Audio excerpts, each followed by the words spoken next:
네. 손마개님도 감사합니다. 이게 이제 그 녹화된 본을 틀 때, 녹화된 소리를 틀을 때 약간의 그 찢어짐 현상이 나타나.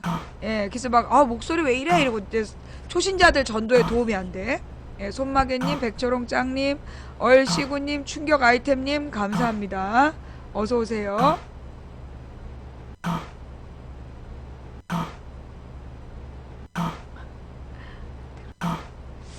자, 예. 그 다음에 트린 장인들님, 10,000원 호랭이님 감사합니다. 예. 망치 부인의 야 고함 소리에 휴대폰 스피커가 터져서 고쳤음. 그래? 야도 하면 안 되는구나.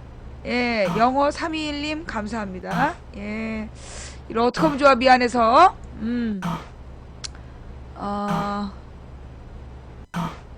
적응이 돼서 괜찮아요. 사실은 말이에요. 이게 참 적응하면 안 되는 소리야.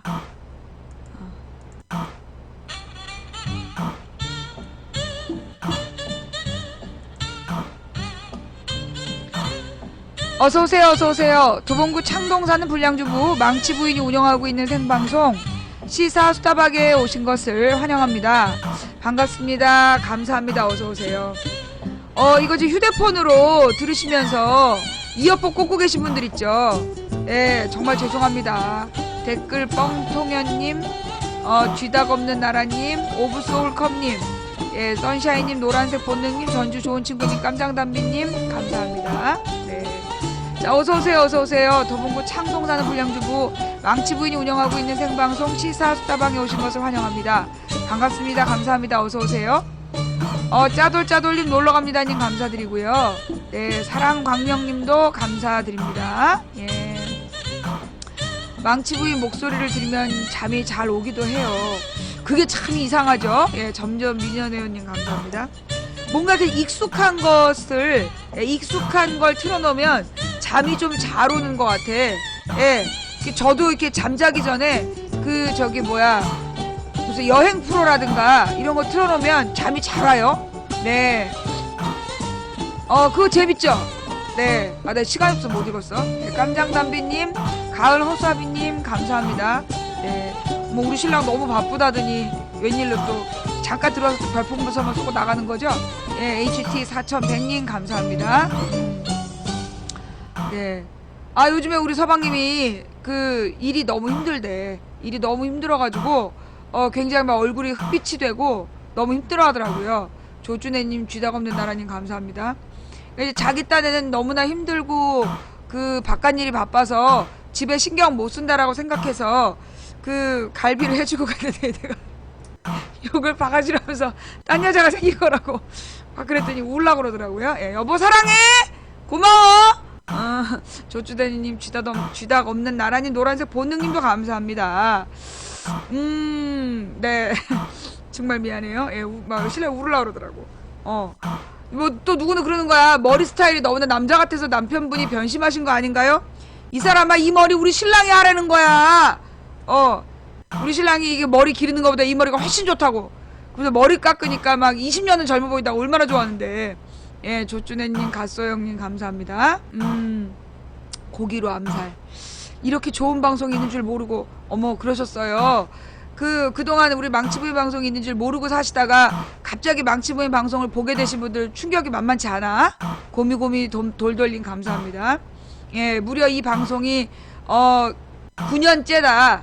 9년차 방송이다. 만 8년이 지났다 그러면 막 되게 속상해 하시는 분들 계셔. 그래도 이제 그 단계가 딱 넘어가면 그래 지금부터라도 알면 다행이지 라는 단계가 옵니다.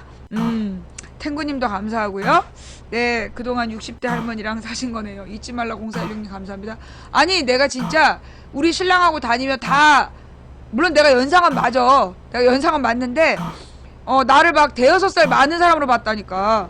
신랑은 그대로고 내가 머리를 묶고, 나 주로 이렇게 머리를 풀고 다니라고 머리를 묶고 다니니까. 탱구님, 잊지 말라님, 노란색 본능님 감사합니다. 그래가지고 이제 보통 신랑보다 대여섯 살 많게 봤었어. 그랬는데 이제 우리 신랑이 지금은 다 자기가 10살 좀 많아 보인다고 막 그래. 10살까지는 거짓말인 것 같고 한 대여섯 살 많아 보여. 그래서 이 머리를 깎고 10년은 젊어진 것 같아요. 그래요. 아니 내가 사실은 그 연상이 좀 그런 연상이야. 뭐 이렇게 내 처음부터 연상인 줄 알고 연하가 들이댄 그런 게 아니라. 예, 창일동님 감사합니다. 우리가 이제 CC인데 과 커플인데 얘가 이제 1학년 때 막 날 쫓아다녔어.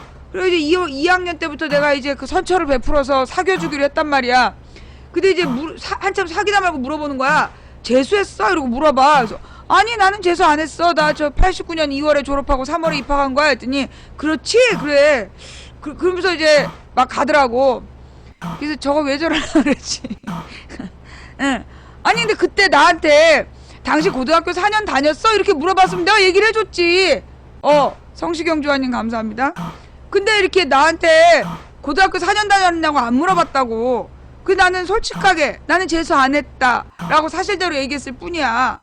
근데 이제 우리 신랑이 막 내가 나중에 이제 그리고 한참 6년인가 7년인가 사귀고 나서 결혼을 했는데 혼인신고를 하러 갔다 와갖고 막 떼굴떼굴 구르는 거야. 어떻게 당신이 나보다 나이가 한 살 많냐, 재수 안 했다고 그러지 않았냐. 그래서 난 재수 안 했지, 고등학교를 4년 다녔지, 나한테 그거 안 물어봤잖아. 했더니 너 사기 결혼이라 해서 물러라 그러지. 지가 안 불러놓고 이제 와서. 예, 땀띠물 여인님 감사합니다. 근데 이게 이제 살아보니까 1살 정도 연하가 제일 좋은 것 같아. 네, 1살 정도 연하가 제일 좋은 것 같아. 아유, 사실 우리 신랑이 나 얼마나 미워했다고. 전주민주아빠님 감사합니다. 예, 종이어랭이님 3826님도 감사드리고요. 이제 우리 신랑은 시골에서 아들 5 중에 4째로 자라고, 나는 서울의 서민 가정에서 딸 3 중에 2째로 자란 거야. 근데 딸 4 중에 3째였는데 큰딸이, 우리 이제 큰 언니가 죽었기 때문에 태어나자마자 우린 딸 3이 자랐죠.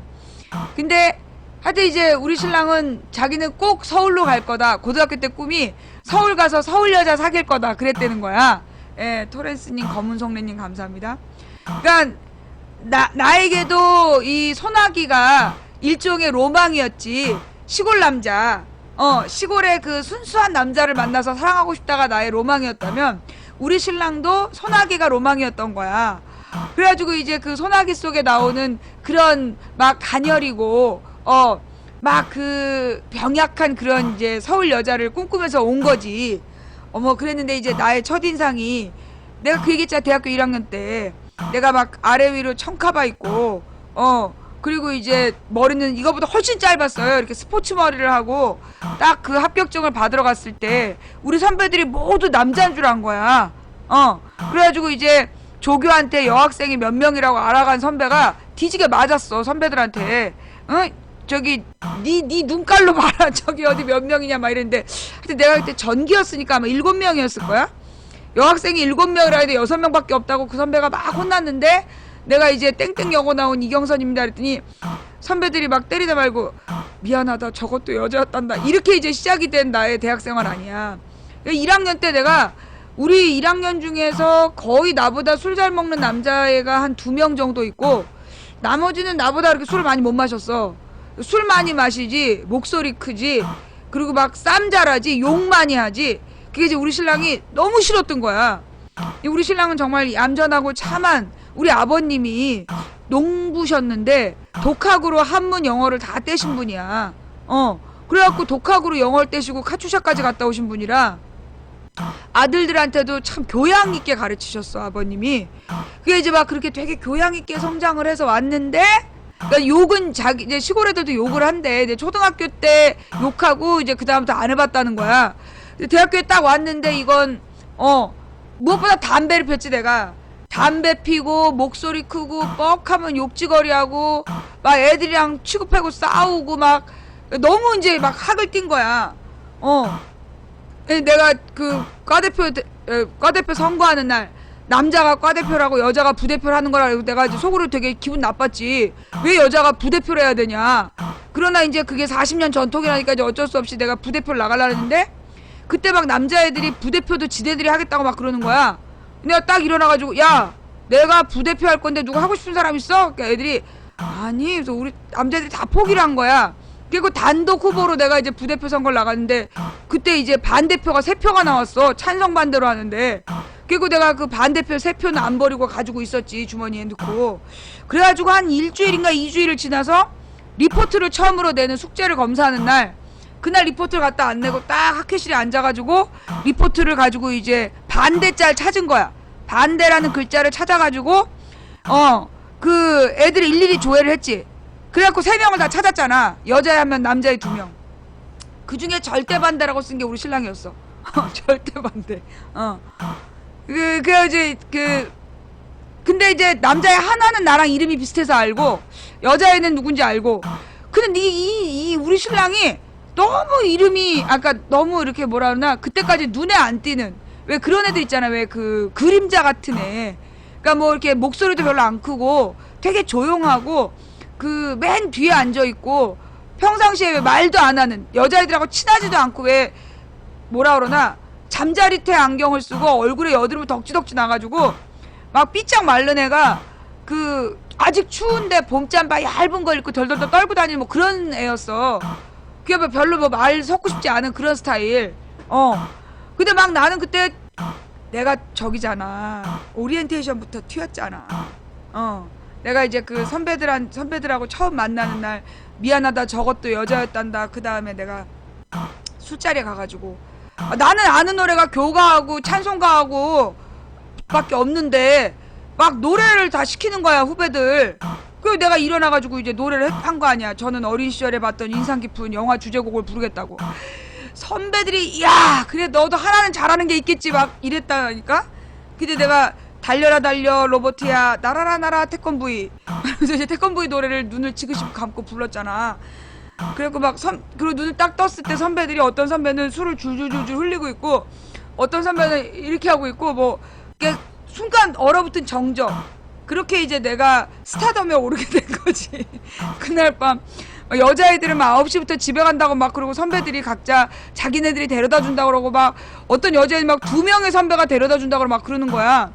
근데 난 이제 새벽 2시까지 뻣뻣이 앉아갖고 술을 주는 대로 다 받아 먹었지. 그래서 나는 몇 잔쯤 마시면 취할까 세고 있었어. 그리고 내가 그때까지 소주를 한 16잔 먹고, 그 다음에 맥주를 4잔을 먹었단 말이야. 그리고 이제 5번째 잔을 시킬까 말까 그러고 있는데, 어떤 남자 선배가 그러는 거야. 넌 집에 안 가! 그러는 거야. 그래서 가도 됩니까? 이미 남자애들도 이제 다 실려갔어. 처음으로 술 마시는 날이니까 남자애들 많이 이제 여관으로 실려가고, 여자애들은 아까 10시 막 전에 다 선배들이 막 2명씩 다 데리고 가고, 마지막까지 남은 몇 명 중에 내가 앉아있으니까 너 집에 안 가! 그래가지고 이제 우리 동네 사는 남자애 하나를 내가 택시 태워가지고 집에 왔잖아. 과 동기였는데, 그렇게 나의 대학 시절이 시작이 되니까 딱 그 입학했을 땐가 뭐 하여튼 입학 전인가, 내가 또 학교 또 입학하기 전부터 매일 놀러 갔어. 그래갖고 이제 학회실에 앉아있는데 그 총학생의 어떤 선배가 막 우리 학교실로 뛰어오는 거야. 그래서 야야야, 너네 과에 마징가 제트가 들어왔다며? 소문이 쫙 났더라 이러는 거야. 그 이제 내 얘기를 한 거지. 내가 이제 내가 입학하기 전에 총학생의 소문이 쫙 난 거야. 너네 과에 마징가 제트가 들어왔다며? 그러는 거야. 근데 나랑 같이 앉아있던 선배 아무 말 못하는 거야. 이제 아무 말 못하고 있고, 내가 선배 한 번 보고 그 사람 한 번 보고, 그 사람도 표정이 막 어두워지는 거야. 그 내가 그랬지. 정중히 일어나서 마징가 제트가 아니라 로버트 태권브이입니다. 그랬더니 막 그 선배가 그래서 제가 로버트 태권브이입니다. 그러고 가더라고. 그리고 나서 이제 막 난리가 난 거야. 그리고 막 그 선배들이 날 구경하러 오는 거지. 그래갖고 나한테 밥 사주겠다 선배가 너무 많아갖고 점심을 2번씩 먹었어. 점심을 2번씩 얻어먹으면서 선배들한테 막 다니고. 그때 총학생회장이 그 오리엔테이션 하는 우리들한테 와갖고 언제든지 배가 고프면 총학생회로 와라, 자기가 밥을 사주겠다 이랬어. 그래 이제 내가 입학식 날 막 너무 말이 길어지는 거야. 그래서 벌떡 일어났지. 그리고 조용히 뒤로 나와가지고 크라운관 바로 옆에가 학생회관이야. 그리고 이제 학생회관으로 쫄래쫄래 갔지. 그래갖고 이제 아무 방이나 들어가가지고 여기 총학생회장이 어딨어요? 그러고 물어봤어. 근데 이제 짜장면을 먹고 있던 2 남자 중에 한 명이 두 남자가 저쪽에 짜장면을 먹고 있고, 저기 총학생회장이 누구예요? 그랬더니만 그 어떤 선배가 왜 찾느냐는 거야. 되게 막 민감한 분위기로. 그래서 밥 사준다고 그랬는데요? 저 신입생인데요? 그랬어. 그러니까 그 앞에서 짜장면 먹고 있던 선배가 확 토하는 거야. 막 하면서 좀 너 누구니? 이러는 거죠. 사랑과 팔과번인데요? 그랬어. 그때 이제 그 토한 선배 맞은편에 임종석이라는 그 당시 전대협 의장이 앉아 있었던 거야. 그 이제 그렇게 나의 대학 생활이 시작돼서 나는 거의 우리 과에서 모르는 사람이 없었어 나는. 근데 왜 우리 신랑은 시골에서 올라왔고 데모하겠다는 남자애들 버글버글하고 별로 눈에 안 띄는 그리고 막 되게 얌전한 그런 애였던 거지. 그리고 이제 경상도 애고 그러니까 주로 이제 그 저기 뭐라 그러나 운동권도 이제 충청도 전라도가 막 더 그 충청도 전라도 서울 애들이 많지 경상도 애들은 운동하는 애들 별로 없었거든. 이제 우리 신랑 별로 눈에도 안 띄는데 맨날 뭘 내가 저기 전달 사항 있어서 전달하면 맨 뒷자리에서 다리 꼬고 앉아갖고 치 그러는 거야. 저 새끼 뭐야? 그랬더니 그게 이제 반대했던 김용석이었던 거지. 저건 뭔데 저래? 그래서 이제 개무시를 한 거야. 왜냐하면 이제 그런 애들한테 이렇게 신경 쓰면 더 기어오르기 때문에 그때부터 개무시 전략. 그러니까 그렇게 개무시를 한참 했는데 여름방학 때 내가 뭐 학회인가 뭔가를 옮겼다고 또 그 학회에 내가 들어간 학회에서 반대를 한다는 거 한 남자애가 한 애가 반대를 하니까 동기들끼리 같이 잘 얘기를 해갖고 풀어보래. 아 진짜 모든 학회에서 나를 데려가려고 그러는데 5개 학회에선가 나를 데려가려고 그랬어. 그 지가 뭔데 반대를 해? 그러면서 내가 갔어. 또 김용석이야. 또 김용석이 날 반대한 거야. 왜 반대를 하는 거냐? 했더니 지주 없이 왔다 갔다 한다고. 내 눈에는 아 이런 꼴통 새끼를 봤나 그랬던 거지.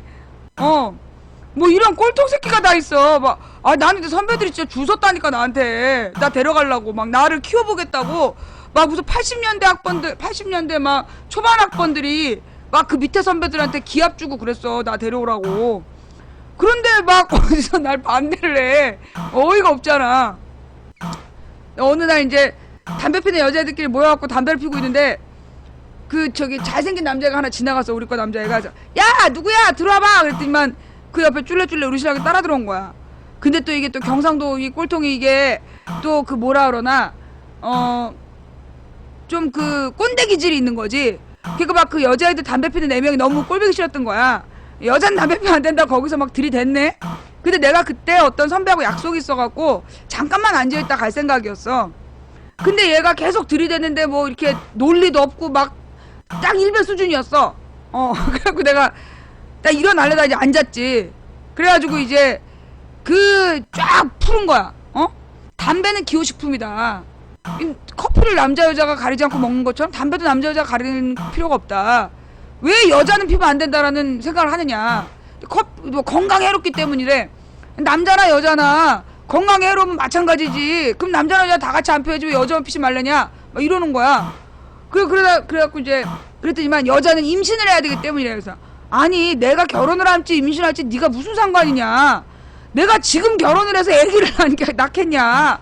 별 걱정을 다 한다. 그래서 나는 결혼도 안 하고 애기도 안 낳을 거다.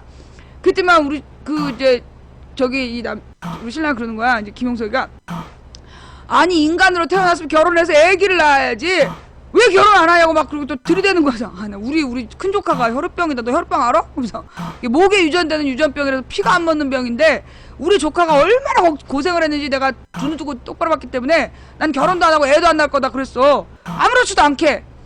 그런데 얘가 거기서 아무 말 못하는 거야. 입이 꽉 막혀가지고 가만히 있는 거야. 그러고서는 이제 나는 선배하고 약속이기 때문에 나갔지. 나가가지고 이제 선배를 만나고 그리고 이제 잊어버렸어. 근데 그로부터 한 달쯤 지난 뒤에 얘가 막 괜히 친절한 척 하는 거야. 괜히 친절한 척하고 뭐 옆에 와서 얼쩡거리고 그래. 그랬더니 이게 술이 취하면 아휴 나는 네가 좋은데 어떡하니 이러는 거야. 그래가지고 난 처음에 나한테 그런지 몰랐지. 술 먹고 옆자리에 앉아갖고 막 나는 네가 좋은데 어떡하니 그러는 거야. 농담하는 줄 알아. 나한테 그런 줄 모르고 한참 딴 얘기를 하고 있는데 계속 난 네가 좋은데 어떡하니 그래. 돌아보니까 나한테 그러는 나한테 그러는 거 같아. 그렇대. 그래서 막 그러니까 맨정신에 해야지. 술 처먹고 얘기하면 그 누가 믿냐. 딴 얘기를 했어. 근데 이제 맨정신에는 또 아무 말 안 해. 맨정신에는 멀찌감치 앉아있고 술만 먹으면 이제 다가오는 거야. 근데 술도 맥주 한 잔밖에 못 마시는 게 맥주를 반 잔쯤 마시고 옆으로 이제 끼우끼우 와가지고 나는 네가 좋은데 어떡하니 이래. 어이가 없어가지고 그때 내가 진짜 화려했단 말이야. 그러고 있는데 어느 날 우리 학교에 되게 유명한 남자애가 하나 있었어. 근데 그 남자애가 다쳤다고 막 난리가 났어, 선배들 사이에. 다른 과에는 내 관심이 없었고 누가 우리 과인지 난 다른 과에 아무도 모를 텐데 막 선배들이 야 누가 다쳤다 막 그래. 그래서 다친 게 누군데요? 했더니 뭐 물리학과에 어떤 남자애가 다쳤다는 거야. 걔가 왜요? 걔가 유명한 애예요. 했더니 되게 유명한 애래. 그래가지고 누군데? 그래서 이제 관심을 가졌어. 이름을 아는 거야. 그리고 어느 날 이렇게 주말에 사람들이 별로 없을 때 학교실을 또 쫄래쫄래 주말에도 맨날 학교 나가서 놀았기 때문에 아무도 없는데 이제 이제 학교실 놀러 간 거야. 근데 옆에 학교실이 물리학과였는데 누가 노래를 불러. 근데 기타를 치면서 노래를 부르는데 노래를 너무 잘하는 거야. 김광석 노래를 부르는데. 그래가지고 내가 남의 학교실이지만 벌컥 문을 열고 들어간 거야. 어머, 바로 그 다쳤다는 그 남자애가 기타를 치면서 노래를 부르는데 너무너무 멋있는 거야. 그래가지고 근데 그 다쳤다는 그러니까 얼굴에 상처가 나 있더라고. 아, 얘가 걔구나 라는 걸 딱 알았어. 그래가지고 물어봤지. 네가 누구니? 그때 누구래? 알았다고 왔지. 그래갖고 그 다음부터 조사를 시작한 거야. 그 남자애는 누군가. 그래가지고 걔가 이제 어느 고등학교를 나왔냐? 그러면서 이제 물어봤더니 걔가 이제 시골 학교를 나왔다는 거야. 시골 어디냐? 경남 사천이래. 사천은 어디 붙어 있는 거냐? 삼천포 옆이래. 삼천포는 전라도야? 경상도래서. 도대체 삼천포는 어디고 사천은 어디야? 지도에서 찾아봤어. 그래가지고 이제 경남 사천에 사는 애들을 이제 쫙 조사를 한 거야. 내가 아는 애 중에 누가 우리 과에 경남 사천 출생이냐? 했더니 딱 한 명이 있대. 그래서 그게 누구냐? 그랬더니 김용석이. 그 꼴통 새끼. 그리고 그 이제 그래도 어떻게 일단 내가 목표를 정했으니까 그 목표한 남자에게 다가가기 위해서 이제 조사를 해야 되잖아. 그래가지고 이제 야 너 밥 먹었냐? 라고 물어봤어. 그랬더니 안 먹었다는 거야. 그리고 야 밥 먹으러 가자. 그래서 이제 데리고 밥을 먹으러 갔어. 나는 이미 이제 선배들이랑 밥을 먹었기 때문에 이제 학생회관에 가서 밥을 딱 시켜서 먹이면서 야 너 고향이 경남 사천이라며? 경남 사천이래. 해서 야 너 물리학과에 누구누구 알아? 안 되는 거야. 그래서 아 그렇구나. 너 어떻게 알아? 같은 고등학교 나와서 고향 친구라는 거야. 같은 마을에 살았대. 야 너 뭐 좋아하냐? 그래서 이제 그다음부터 내가 이제 밥을 근데 자기는 막 너무 열심히 먹는 거야 밥을. 그래서 너 며칠 굶은 거 같다 야. 밥을 며칠 못 먹었다는 거야 점심을. 그래서 점심을 왜 못 먹어? 했더니 저기 차비가 없어가지고 차비를 내고 나면 점심을 못 먹는다는 거야. 선배들이 사주면 먹고 선배들이 안 사주면 못 먹는다는 거야. 얼마나 불쌍해. 나는 밥을 2끼씩 먹는데. 그리고 야 너 어쩌다 그러고 다니냐? 이러면서 내가 앞으로 네 밥은 내가 책임진다. 내가 앞으로 네 밥은 확실하게 책임진다. 걱정하지 마라. 그러면서 이제 밥을 사주기로 하고 이제 근데 이제 바쁘니까 딴 때는 밥을 사주면서 이제 정보를 입수한 거야. 치밀하게. 목표가 정해졌으면 목표로 다가가기 위한 치밀한 전략을 세워야 되잖아. 그 취미는 어떻고 가정 환경은 어떻고 그리고 뭐 얘는 뭘 좋아하고 이런 걸 다 알아야 되잖아. 그래서 이제 밥을 사주면서 야 걔 어렸을 때 얘기 좀 해봐. 그럼 이제 초등학교에 이제 딱 그 학교를 가는 거야. 초등학교를 이제 가는 과정에 이제 뭐 그러면서 이제 걔가 뭐 야구도 잘하고 뭐 하여튼 그 동네에서 유명한 아주 그 대단히 유명한 애였다는 거야. 자기는 별로 유명하지 않았지만 근데 그게 이제 나이가 좀 많았어. 우리 같은 학번인데 나이가 한두 살이 많아. 한 살인가 두 살이. 그러니까 이제 그 형은 되게 유명했대. 지는 70년이고 내가 찍은 애는 이제 68년생이었던 거야. 그리고 그 형이 뭐 되게 유명했고 뭐 막 이런 얘기를 해. 중학교까지 같이 나왔대.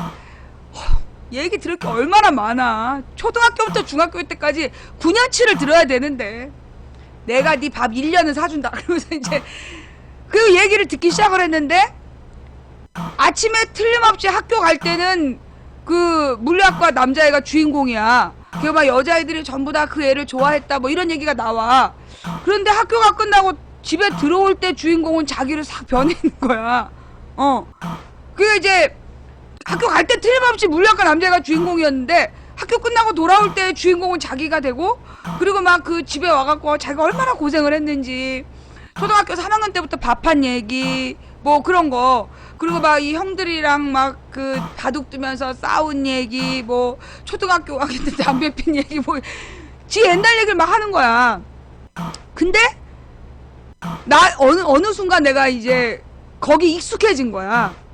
그러니까 이제 그 잘 나갔던 그 물리학과 남자애는 이제 잊어버리고, 그 이야기 속에 나오는 그 이제 이 김용석의 어린 시절에 이제 푹 빠진 거야. 너무 재밌는 거야. 그래가지고 뭐 어느 날 이제 초등학교 2학년 때인가 3학년 때 맨날 놀러 다니가지고 성적표가 양가 이렇게 나왔대. 그리고 뭐 체육이 미가 나왔대나? 그러니까 이제 체육 빼놓고 나머지가 다 양가가 나온 거야. 그래가지고 아버님이 칼등으로, 획 썰던 칼등으로 너 임식 일로 하라 그러고 종아리를 막 때렸대. 공부 안 하면 이제 너 앞으로 저기 학교 안 보낸다고. 그래서 이제 못 놀러 가는구나 그러고 있는데, 우연히 심부름을 갔다가 이제 무슨 그 당시에 무슨 시골 사람들이 뭐 꿩을 잡으려고 논 청산가리나 뭔가를 먹은 부엉인가를 올빼미를 잡았다는 거야. 올빼미가 되게 크대. 올빼미야 부엉이야, 되게 큰 거. 하여튼 큰 올빼미 아니면 부엉이가 그 약을 먹고 막 시름시름 앓고 있더라는 거야. 그래갖고 이제 이 초등학교 3학년짜리가 얼마나 그 신기했겠어. 그래서 이제 그거를 탁 잡아가지고 이걸 집으로 갖고 들어가면 아버지한테 혼나니까, 그걸 이제 자기가 동네에 아는 그 삼촌한테 맡긴 거야. 아저씨한테 이걸 잘 보관해달라, 내가 곧 찾으러 오겠다. 그러면서 이제 아버지 심부름을 하고, 그리고 이제 그날은 또 이제 나가려고 그러니까 아버지가 못 나가게 하고 그 숙제하라고 그런 거야. 그날 못 나가고 다음날 갔더니 그 아저씨가 그 새를 팔아먹어버린 거야. 자기가 그때 너무나 속이 상했다고, 자기 부엉이를 팔아먹은 그 아저씨 때문에 자기가 며칠을 울고 막 속상했다는 얘기를 하는 거야. 근데 그런 얘기를 하는데 얼마나 안 됐어. 그런 얘기가 너무나 안 되고, 막 그 시골에서 뭐 물에 빠진 거, 뭐 별의별 얘기가, 그러니까 시골 아이들의 이야기. 그러니까 나는 계속 도시에서 자라서, 그러니까 그 시골 애들이 잘하는 얘기를 처음 들으니까 거기에 푹 빠진 거야, 완전히. 그래가지고 얘기를 한참 듣다가 얘가 이제 술 먹고 계속 좋다고 그러니까 내가 아주 맨정신에 얘기 좀 하라고. 그리고서는 내가 하여튼 90년 3월 달에, 맞아. 90년 3월 달에 내가 맨정신에 얘기하라 그러면서 그 친구들이랑 막 놀러 갔어. 야, 뭐 하러 가자! 하면서 막 쫙 놀러 갔어. 근데 이제 3월 14일 날 낮에 옆에 와갖고 미적미적 대. 너 왜, 뭔 일 있어? 했더니 쪽지를 탁 주고 도망을 가는 거야. 그 쪽지를 딱 봤더니 오늘 불새다방으로 오라는 거야. 그때 이제 우리 학교 앞에 불새다방이라고 유명했어. 불새다방으로 나오래. 몇 시까지. 아무한테도 얘기하지 말고 5시까지 불새다방으로 오래. 그걸 보니까 얼마나 웃겨. 그래갖고 야! 용석이가 나한테 저기 커피 사준 된다! 그래서 애들한테 자랑을 한 거야. 불새다방이었나? 불새다방 말고 노건이었나? 하여튼 무슨 다방으로 오라 그랬어. 막 애들한테 소리를 질렀더니 막 얼굴이 빨개갖고 나가버리더라고.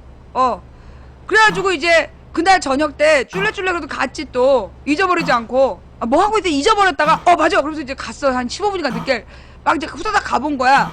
내가 아까 얘기해서 이 새끼 또 삐져서 갔나? 그래서 이제 집에 가는 길이니까 한번 들러가 봤지. 이게 들어가서 들여다봤더니 앉아있어.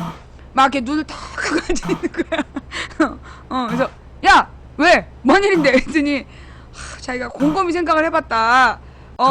막 이제 막 침을 꼴딱꼴딱 삼키면서 곰곰이 생각을 해봤는데, 뭐 이렇게 나는 굉장히 성격이 문제가 있기 때문에 자기가 특별히 사귀어주기로 하겠다고. 자기가 나한테 딱 맞대나? 뭐 나를 가장 잘 돌봐줄 수 있는 게 자기래나? 뭐 하여튼 그랬어. 그래서 무슨 지가 뭐 나한테 뭔가 은혜를 베푸는 척을 하면서 막 사귀겠다는 거야. 한 대 두들겨 패고 나오려다가 왠지 그 설레이면서 얘기하는 그 모습이 너무 귀여운 거야. 그래서 내가 그래, 한번 사귀어보자. 그러면서 한번 사귀어보고 마음에 들면 사귀는데 만약에 난 너 말고 딴 남자애가 좋은 애가 생기면 나는 바로 헤어질 거야. 그래서 알았대. 그러면서 아무한테도 얘기를 하지 말라는 거야 또. 근데 내가 비밀을 내가 좀 그 성격상 사생활을 이렇게 공개해야 되잖아. 다음날 다 애들한테 불었지. 나 용석이랑 사귀기로 했어. 그러면서 이제 애들한테 다 소문을 낸 거야. 그랬더니만 그날 저녁 애들이 술을 마시는 거야. 야! 술 한잔 하자! 하면서 애들이 막 지네들끼리 막 가는 거야. 그래서 야, 왜 니네들끼리 가? 했더니 넌 빠져 이러는 거야. 우리 용석이를 데리고 이제 술을 마시러 갔어. 그래서 막 맥주 마셔. 우리는 이제 해방이다! 막 이러는 거야. 왜 그러냐면 내가 이제 부대표가 됐는데 애들이랑 그러니까 내가 그 1학년 초에 부대표가 됐는데 애들이랑 두루두루 친하게 지내야 되는데 방법이 없잖아. 그래서 내가 어떻게 했냐면 매주일 남자 하나를 찍은 거야. 매일. 그러니까 매주 한 명씩 찍어갖고 야, 오늘은 이번 주는 네가 좋아질 것 같다. 야, 그래서 너 맨날 내 옆에 앉아갖고 술 따러. 그리고 너 점심 먹을 때 내 것도 시켜놔. 막 이러지. 막 하나를 찍고 괴롭힌 거야. 그럼 막 그 남자애들이 처음에 막 이래. 근데 이제 한 일주일 정도 들볶고 그 괴롭히면 이제 체념을 해. 야, 오늘은 뭐 먹을 건데? 물어봐. 이제 학교 식당 가면서 오늘 뭔데? 뭐하고 뭐가 있대? 그럼 나는 국밥 시켜. 그러면 그리고 이제 지거라 국밥 시키러 가. 그리고 이제 뭐 학교에서 무슨 뭐 숙제를 낸다든가 뭐 그러면 이제 너 내 것까지 받아놓는 거 알지? 그리고 이제 뭐 리포트 쓸 때 야, 내 것도 써. 리포트도 쓰라 그러고. 그래서 이제 애를 하나씩 자꾸 괴롭힌 거야. 그리고 그게 한 17명쯤 돌아갔어. 그러니까 17명까지 이제 괴롭힌 거야. 한 명씩 찍어가지고. 그래갖고 이제 17명이 전부 다 이제 나한테 그렇게. 그래서 이제 애들끼리 그런 거야. 일주일만 견디면 딴 남자한테 가. 그래서 지들끼리 서로 위로를 하면서 견뎌 나간 거야. 근데 그 17명쯤 그렇게 괴롭히다가 내가 그 물리학과 애를 발견한 거야. 그래서 내가 우리 과 애들한테 니들은 해방이다. 이제 나는 더 넓은 세계로 나가기로 했다. 그러면서 이제 다른 과를 이제 쳐들어간 거거든.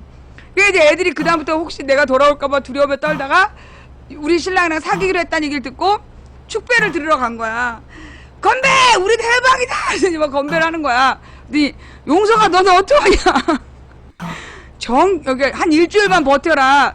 경선이 제가 저러다가 일주일 지나면 또 틀림없이 딴 놈 좋다 그럴 거다. 막 이런 거야. 근데 우리 신랑이 거기서 대답을 안 해. 대답을 안 하면서 뭐 아닐 거라고 자기하고는 더 오래 갈 거라는 거야. 자기는 안 헤어진다는 거야. 그때 내가 알아봤어야 됐어. 근데 난 되게 가볍게 생각한 거야. 왜냐면 내가 17명을 찝쩍거렸고. 아이씨, 또 누구야 이거. 잠깐만요.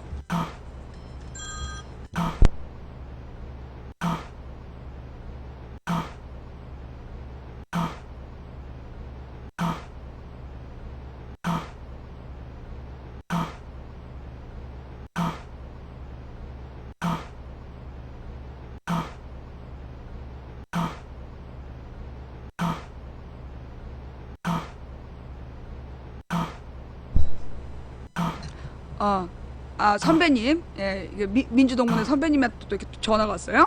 하여튼 그래갖고 그랬는데 다른 과로 막 하고 그러다가 이제 우리 신랑이랑 사귀기를 시작을 했고. 근데 이제 그런데 문제가 생긴 거야. 뭐냐 하면 얘가 막 내가 그 얘기를 했잖아. 그때까지만 해도 난 가볍게 사귀다가 그냥 진짜 내가 좋아하는 애가 나오면 나는 이제 얘를 버리고 갈 거다. 근데 이제 내가 생각해보니까 내가 뭐였냐면 일종의 애정결핍이었던 것 같아. 바람기가 있었어. 바람기가. 그러니까 뭐냐 하면 왜 그 소위 바람둥이들은 어떤 기질이 있냐면 누구를 막 정복욕이 있는 거야. 이 애를, 그러니까 그 상대방을 막 꼬셔가지고 넘어오게 한 다음에 버리고 도망가는 거. 그런 그게 있었어, 습관이. 이게 왜 그러냐면 일종의 애정결핍인 거야, 그게. 그래가지고 이제, 아니, 무슨 판무파타 이런 거 아니었고, 폭력적 정복이었던 거지. 싫어? 막 이러면서. 근데 이제, 그러다 이제 나한테 넘어온 것 같으면 버리고 이제 이러고 지냈던 건데, 근데 우리 신랑이 이제 날 알았던 것 같아. 그런 나한테 성격이 있다는 걸 알았던 것 같아. 그랬는데 내가 그 얘기를 했잖아. 우리 신랑의 노트 시험을 봐야 되는데, 중간고사인가 뭔가 시험을 봐야 되는데 수업을 하나도 안 들었단 말이야. 근데 학교 선생님들 얼굴도 모르고 다닐 때였는데 얘는 맨날 수업을 열심히 들어갔어. 그래서 이제 어느 날 얘 노트를 내가 딱 훔쳤지. 이 새끼는 수업을 열심히 잘 듣고 있다. 이놈의 노트를 보면 이제 수업이 그동안 나와있을 거다. 그러면서 이제 딱 챙겨가지고 한의대 그 앞에 잔디밭이 있어. 물리대하고 한의대 사이에. 거기 딱 누워갖고 노트를 본 거야. 처음에는 이제 그 교과 내용을 보려고 봤지. 근데 가만히 보니까 이제 일정표가 나와 있어. 그래서 몇 월 며칠. 그러면서 1번 뭘 한다, 2번 경선이에게 전화를 한다, 3번 뭐 한다, 4번 뭐 한다, 5번 뭐 한다, 7번 뭐 한다, 8번 경선이가 점심 먹었는지 확인한다, 9번 10번 11번서 한 50몇 가지가 적혀 있는 거야. 하루에. 근데 그 50몇 가지 중에 전부 다 동그라미 세모 X가 돼 있는 거야. 근데 보니까는 나한테 보통 한 3번 정도로 확인을 하더라고, 나의 일정을. 근데 내가 한 달치를 쭉 봤어. 근데 이제 그 노트가 되게 중요한 노트였는데, 하여튼 근데 이제 그 노트를 보니까 이제 X표가 있더라고. 근데 X표가 있으면 그 X표 옆에 화살표를 해갖고 몇 월 며칠 완수 써 있는 거야. 그러니까 오늘 그 일을 못하면 그게 2주가 걸리든 일주일이 걸리든 반드시 그 일을 해놓은 거야. 그러니까 자기가 그날 아침에 해야 된다고 생각했던 50가지의 일을 날이 지나도 반드시 그걸 완수를 하고 있더라고. 그 노트를 보면서 와, 이 자식 대단하네? 그런 생각이 드는 거야. 뭐 이런 애가 다 있지? 그러면서 고작 20살인데 20살짜리 애가 어떻게 이렇게 자기 시간을 관리하나, 그런 생각이 딱 들었지. 그러면서 보인 게 뭐냐면 그 일정을 쫙 보니까 나에 대해서 너무나 치밀하게 나의 일정을 다 알고 있는 거야. 나의 일거수일투족을 전부 다 확인을 해놓고, 내가 말해준 것 같은 기억이 없는데 무슨 여학생의 무슨 모임 딱 적어놓은 거야. 경선이 무슨 여학생의 모임 이렇게 적혀있어. 그러니까 이제 언뜻 이게 두려움이 밀려오는 거 있잖아. 이거 스토커 아니야? 그러면서 내가 어딜 가는, 그러니까 가령 이제 내가 어딜 갔어, 놀러 갔어, 어느 단대를. 거기서 막 안녕? 그러고 지나가는 거야. 우연인 줄 알았지. 너도 여기 왔네, 안녕? 그러고 지나갔어. 그리고 다음에 딱 어딜 갔는데 거기서도 또 밥 먹었어? 그러고 물어보는 거야. 그래서 근데 너 여기 어떻게 왔어? 했더니 뭐 일이 있어서 왔대. 그래서 그렇구나. 그러고 딴 데 또 갔는데 거기서 또 만나는 거야. 나는 그게 그때까지 우연인 줄 알았어.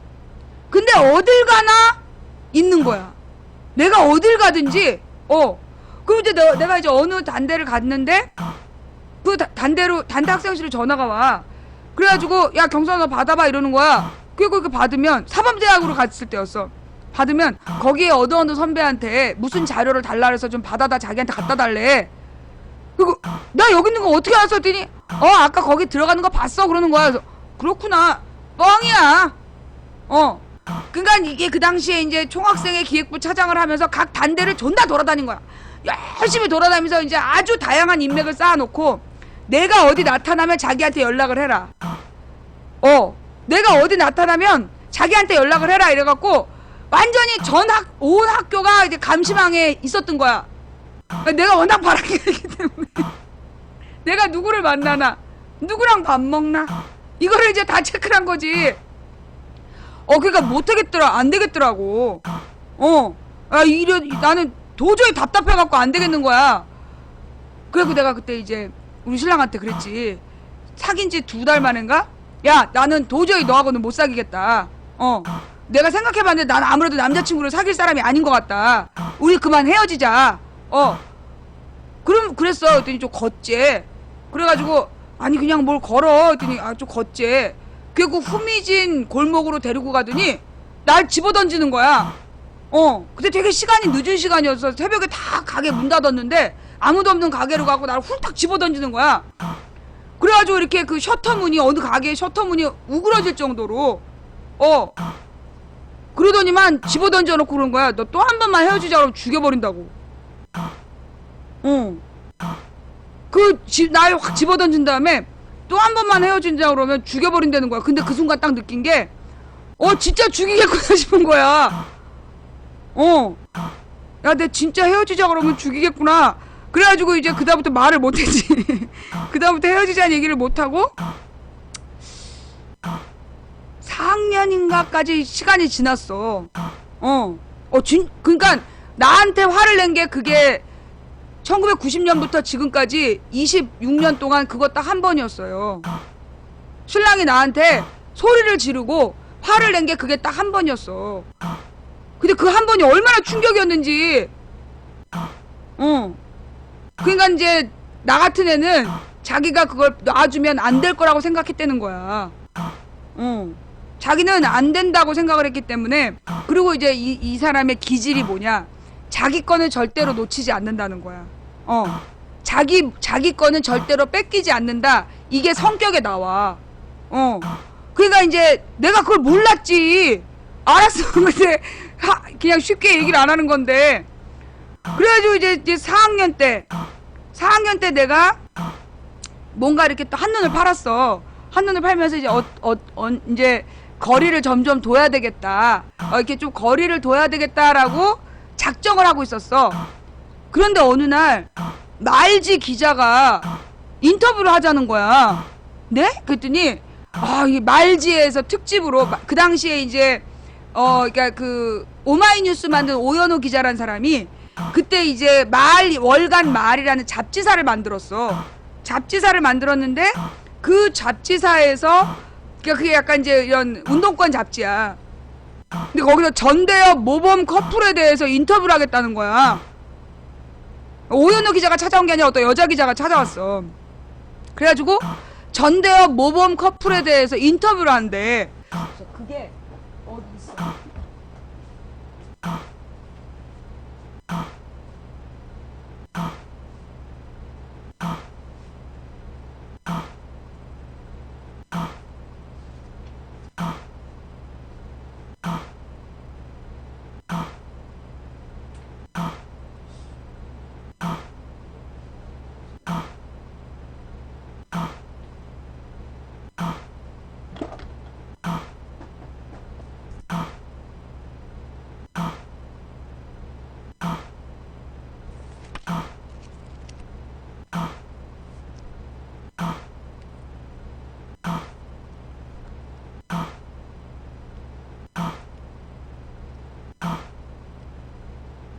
이게 아닌가?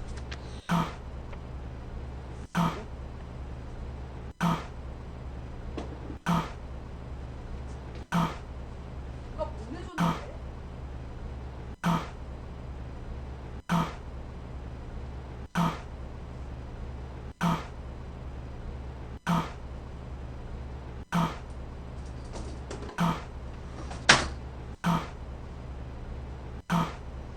못 찾겠다.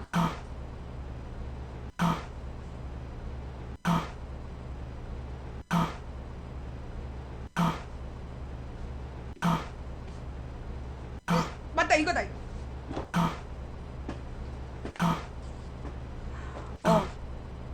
이게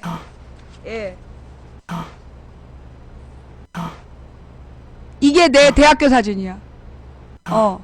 자주 투닥거리지만 이를 통한 믿음 더 굳어져. 이게 이제 지금으로부터 이게 93년도에 말지에 나왔던 거야. 월간 말이라는 잡지에.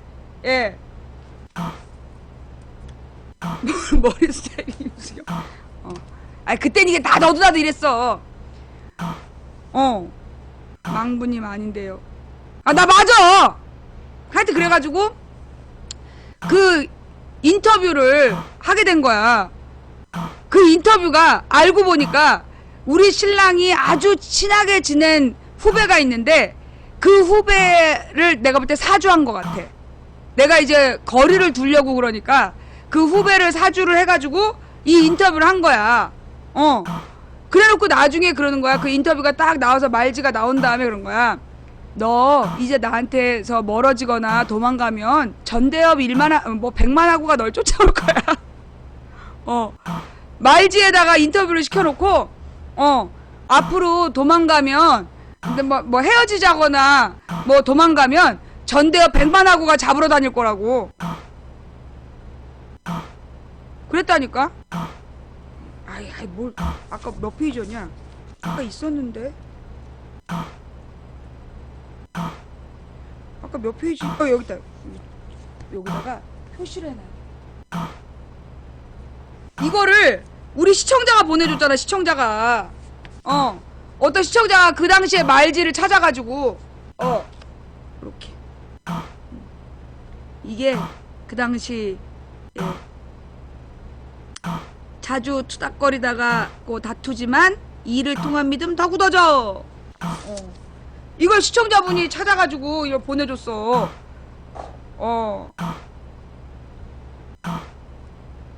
이쁘지도 않은데 졸라 튕겼네?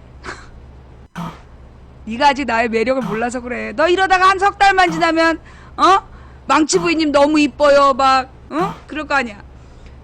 내가 사실 좀 그런 거야. 처음에 봤을 때는 처음 봤을 때는 그렇게 이쁘단 사람이 없어. 근데 이제 왜 그런 거 있잖아. 자세히 봐야 예쁘다, 오래 봐야 사랑스럽다. 망치도 그렇다. 한번 나의 마수에 빠지면 헤어날 길이 없는 거지. 좌우지가. 그래서 이제 우리 신랑, 그래서 내 4학년 때 한번 인터뷰로 잡히고, 그 다음에는 이제 방법이 옛날에 이제 처음에는 집어던지더니 그 다음부터 방법을 바꾼 거야. 졸업을 하고 내가 이제 자기 군대가 있을 때, 그때 이때가 기회는 이때다 이래갖고 내가 이제 외국으로 튀려고, 해외로 튀려고 준비를 했어. 나는 이제 이게 국내에 머물면 안 된다. 나는 더 넓은 세계로 가겠다. 그래서 이제 해외로 갈 준비를 막 하고 있었는데 아버님을 보낸 거야. 그러니까 물론 이제 학교 다닐 때 내가 저기 약혼을 했지. 우리 동생을 결혼시켜야 되는데 언니가 결혼도 약혼도 안 하면 경상도, 우리 동생이 경상도로 시집을 가는데 흉이 된다고. 약혼을 해야 된다 해서 약혼을 했다고. 그런 상태에서 이제 약혼한 상태에서 군대를 가고, 그러니까 그 군대가 방위지만 사천에서 방위를 받는 거야. 사천 방위. 난 이때는 이때다 해갖고 내가 이제 그 해외 도피 계획을 쫙 세워놓고 준비를 해가지고 이제 비행기표를 이제 곧 끊을 거였던가 끊었던가 하여튼 그랬는데 우리 시아버님이 올라오셨어. 그래가지고 경선아, 근데 또 올라오시기 전에 또 구구절절 편지를 보낸 거야.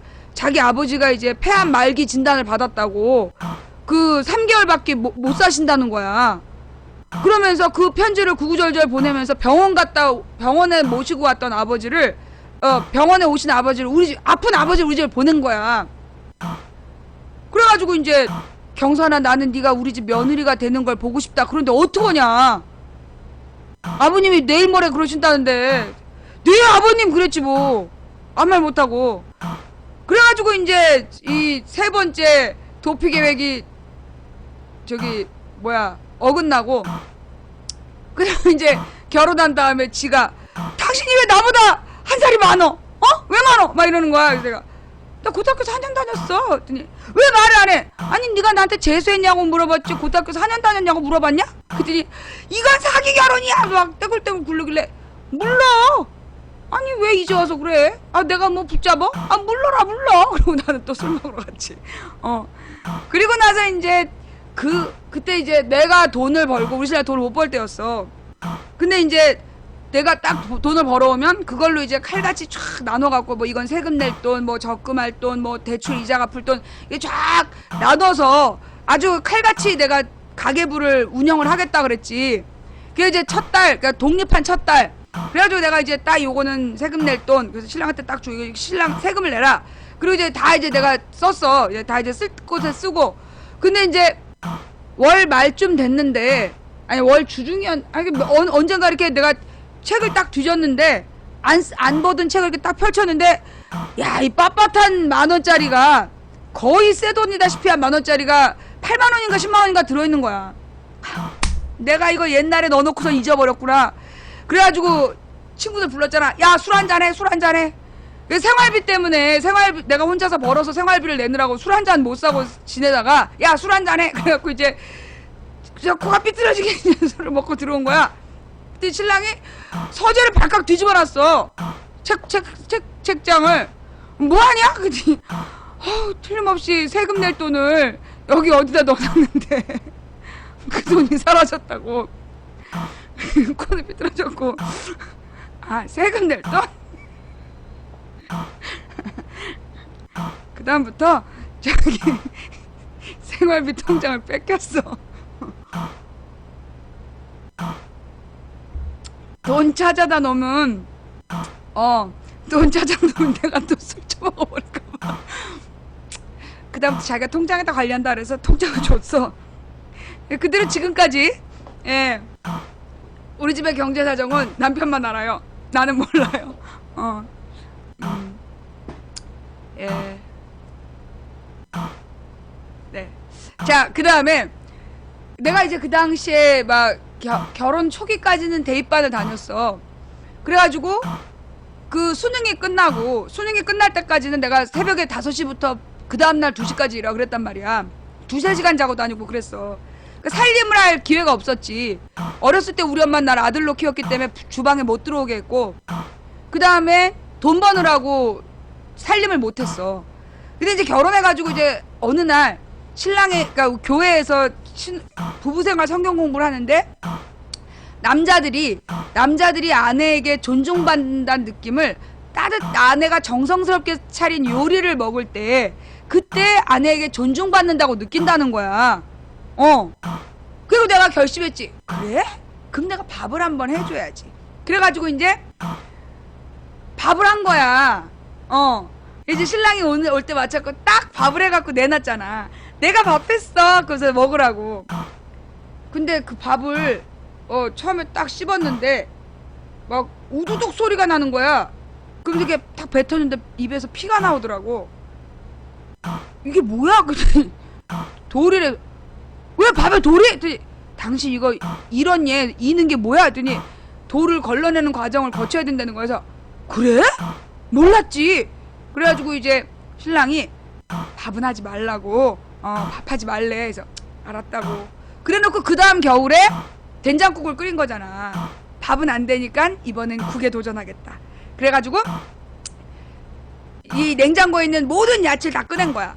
당근, 양배추, 뭐 하여튼 우리 신랑이 뭐 호박, 감자, 오이, 뭐 기타 등등 해가지고 깻잎 뭐 이런 걸 다 꺼내가지고 그때 상추도 넣었던 것 같아.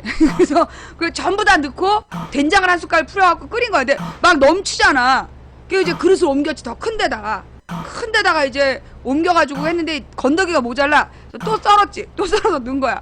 이번에는 또 그릇이 또 넘쳐. 이제 들통에다가 이제 싹 다 옮겨가지고 푹 구워놨지. 이 그릇은 이제 3개인가 4개인가 나와 있고 내가 이제 막 썰어놓은 잔재가 막 주방에 가득한데 요리를 하면 설거지는 한 사람은 요리를 하고 한 사람은 설거지를 하라 했잖아. 그래서 내가 기다렸지. 신랑이 올 때까지. 내가 요리를 했으니까 당신 설거지를 했더니 그때 우리가 단칸방이라서 그 싱크대 하나짜리 구멍 하나짜리 되게 좁은데 그리고 막 식탁을 놓을 자리가 없어갖고 그냥 간신히 한 명 걸어다닐 자리인데 집안을 이렇게 막 난장판을 만들어 놓고 이제 국을 딱 봤는데 감자가 내가 틀림없이 네모나게 썰어 넣었는데 동그래져 있는 거야. 호박은 껍질만 남고 애호박은 껍질 부분만 남아있고 감자는 동그래지고 당근은 그래도 끝까지 모양을 갖추었는데 그때 오이도 하여튼 오이도 모양은 갖췄었어. 근데 오이도 이렇게 씨 부분은 날아가고 그래갖고 이제 그걸 딱 했더니 그때 내가 일주일치 야채를 다 한 거야. 일주일치 채소를. 신랑이 그 들통을 들여다보고 나 한 번 쳐다보고 들통 보고 나 한 번 보고 3번을 보더니 또 한 번만 주방에 들어오면 그땐 진짜 이혼이야. 그래서 왜? 내가 그때 딱 한 가지를 잘못한 거야. 된장을 맨 처음에 한 숟갈을 넣고 그 다음에 그릇을 옮길 때마다 된장을 더 넣었어야 됐는데 된장을 안 넣은 거지. 그래갖고 내가 된장이 좀 모자랐던 거지. 그 밖에는 내가 진짜 괜찮았는데 신랑이 그걸 못 넣게 하더라고. 못하게 하더라고. 그래가지고 이제 그 다음부터는 주방을 못 들어간 거야. 신랑 있을 때는 주방에 못 들어가. 내가 주방 근처에 얼쩡거리면 왜? 거기서 뭐해? 그래. 지금도 거기서 뭐해? 차 마실라고. 그럼 내가 타줄게. 들어가 있어. 내가 타줄게. 전자레인지 거기에 얽힌 또 슬픈 추억이 있지. 내가 우리 딸을 낳고 그때 산후 우울증이었나? 그때 우리 신랑은 되게 바빴어. 그러니까 자기 생각에는 애도 생겼고 뭐 그 이제 식구가 늘었으니까 얼마나 고민이 많겠어. 거기다가 이제 내가 일도 안 하고 돈을 내가 벌다가 애 낳는다고 돈을 안 벌고 있으니까 마이너스 통장에 따박따박 빚이 늘어나고 막 힘들었겠지. 그때였나 언제였나 모르겠는데 하여튼 신랑이 매우 무슨 고민이 많아가지고 좀 나한테 소홀했어. 나한테 소홀해가지고 내가 이제 앙심을 품었지. 근데 그 텔레비전을 딱 보고 있는데 텔레비전에 햇반이 나온 거야. 그냥 따기만 하면 밥이 돼 있는 밥을 이렇게 뚜껑을 열면 된다는 거야. 드디어 내가 독립할 때가 됐다. 샀지? 딱 햇반 3개를 사갖고 신랑이 오자마자 이제 신랑이 막 밥을 한다는 거야. 밥을 해가지고 이제 나한테 주겠다는데 됐어. 나 이제 당신이 해준 밥 안 먹어. 딱 그러고 이제 햇반을 딱 전자레인지에 넣은 거야. 난 이제 햇반 먹을 거야. 딱 그랬지. 가만히 신랑 있어. 조금 있다가 누구지? 누구세요? 누가 난을 보내왔어. 이제 햇반을 딱 전자레인지에 넣고 탁 이제 막 눈을 아래로 내리 깔고 있었지. 조금 있다가 전자레인지에서 퍽 소리가 나는 거야. 터졌어. 햇반이 터진 거야. 그리고 이게 밑에 돌아가는 동그라미 이렇게 돌아가는 그 접시도 깨지고 밥이 그냥 사방에 근데 이게 무슨 일이지? 그래갖고 이제 딱 봤더니 그 앞부분에 쌀알 4분의 1 크기로 전자레인지에 넣을 때는 이 뚜껑을 조금 열으라고. 아니 그런 얘기는 대문짝만하게 써놔야 될 거 아니야. 그렇게 조그맣게 써놓으면 그 누가 그걸 알아봐. 그 신랑이 그때 전자레인지를 닦으면서 실실 웃으면서 나를 쳐다보면서 그 전자레인지를 닦았던 그 눈빛. 그래서 나는 햇반 그 뒤로 한 번도 안 먹었다. 내가 햇반 내가 한 번도 안 먹었다. 내가 그 햇반에 얽힌 진짜 그 잔혹한 기억은 자 햇반이 잘못한 거야. 아이 피자는 별거 아니지. 피자 데우다가 태워가지고 우리 여자 조카가 이모는 어떻게 이모는 어떻게 피자를 데우다가 태워요? 이렇게 물어본 거. 에이 그거 아무것도 아니야. 나의 가장 특제 요리는 우리 조카를 회심시킨 요리. 내 영혼의 닭고기 스프처럼 우리 조카를 어둠의 세력에서 빛의 아들로 끌어왔던 그 지네 엄마하고 싸우고 가출해서 우리 집에 왔을 때 내가 우리 조카를 세워놓고 요리를 하기 시작한 거야. 마침 그 전날 내가 테레비를 봤어. 텔레비에서 아니 그 토마토하고 바나나를 익혀먹는 원주민이 나오더라고. 이게 그 필리핀인가 어디 동남아시아의 무슨 섬나라 원주민들은 토마토하고 바나나를 익혀먹는 거야. 얼마나 신기해. 그래가지고 이제 우리 조카를 딱 세워놓고 이제 그 방울토마토를 잘라서 넣고 물에 그 다음에 이제 토마토를 잘라서 넣고 펄펄 끓였지. 이거 갖고는 안 되겠길래 이제 거기다가 고추장도 넣고 된장도 넣고 카레도 넣고 뭐 하여튼 뭐 다 넣었어. 그래도 뭔가 좀 이상한 거야. 그래가지고 이제 냅다 뛰어나가가지고 이제 그 스파게티 소스를 한 병을 다 넣고 그리고 이제 갖은 이제 야채를 다 썰어서 넣었지. 그래갖고 이제 그게 쫄아질 때까지 기다린 거야. 죽이 될 때까지. 그 요리를 쭉 하면서 내가 이제 부모란 자식을 얼마나 사랑하는 데서 길게 얘기를 했어. 나는 그게 내 요리 때문이 아니라 나의 설교를 듣고 애가 변했을 거라고 생각해. 근데 좌우지간 이 새끼가 지네 엄마랑 싸우고 가출해갖고 우리 집에 와 있었는데 내가 그때 그 요리를 하는데 한 2시간밖에 안 걸렸어. 세상에 그 사이에 그냥 문자를 80개인가 했더라고 지네 엄마한테. 이모가 이상한 걸 하고 있다고. 엄마 잘못했다고. 자기 집으로 가고 싶다고 막. 지네 엄마가 데려왔더라고. 어이가 없어. 그 먹고 죽지도 않고 아직 다친 사람도 아니, 다치긴 했지만 죽은 사람도 없는데. 그래서 우리 조카를 어둠에서 빛으로 이끌었던 망치 부인의 그 요리 이름이 이탈리아로 가는 꿈이야. 이탈리아로 가는 꿈. 그래서 가끔씩 우리 딸이 말을 안 들으면 엄마가 이탈리아로 가는 꿈을 한번 해줄까? 그러면 딸이 굉장히 모범생으로 변해. 아니야 엄마. 나는 엄마를 얼마나 사랑하는데 막 이러면서. 그래서 그들은 가문의 전설이 됐지. 내가 이탈리아로 가는 꿈을 요리할 수도 있다. 그래서 우리 조카들이 그들의 말을 참 잘 들었어. 응. 예.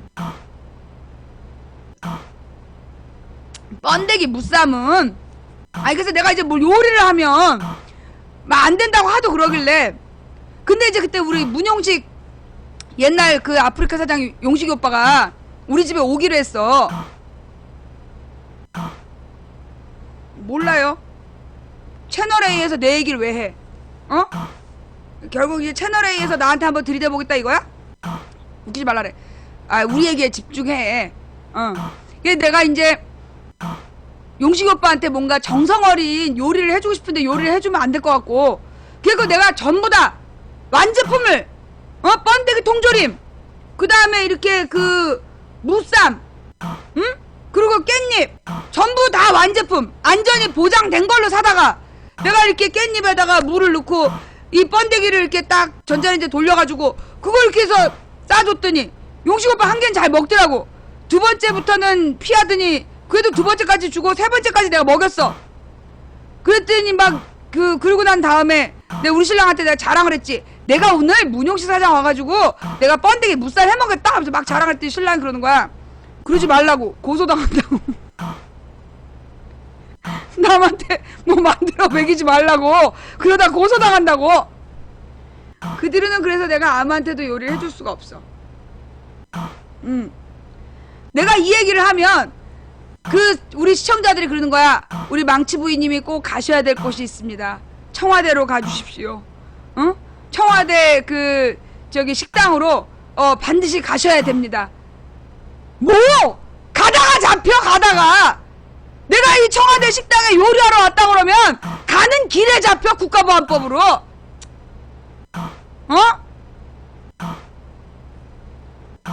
자, 근데 채널A에서 내 얘기가 나왔어요?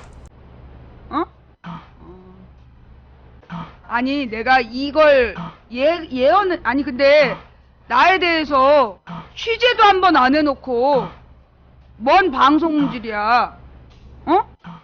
나에 대해서 한번 취재도 안 해놓고 왜 방송을 하냐고. 웃겨 죽겠네. 근데 내가 뭔가 요 며칠 전에 꿈을 꾸는데 그 케이블에 내가 나올 거라는 케이블에 내가 나온다라는 그런 꿈을 꿨어. 그래가지고 내가 우리 신랑한테 케이블에서 내가 나올 거라는 꿈을 꿨어. 그랬더니 그 얘기를 한 게 일요일이야. 주일날 저녁 때 내가 케이블 방송에 내가 나올 거라는 그런, 근데 되게 안 좋게 나올 거라는 느낌을 받아가지고 내가 그 얘기를 했어. 그랬더니만 진짜 이게 채널A에서 나오려고 그랬구만. 웃기지 말라 그래. 다루지 말라 그래. 지네가 뭐 나에 대해서 취재도 한번 안 하고 뭘 했다고 날 다뤄.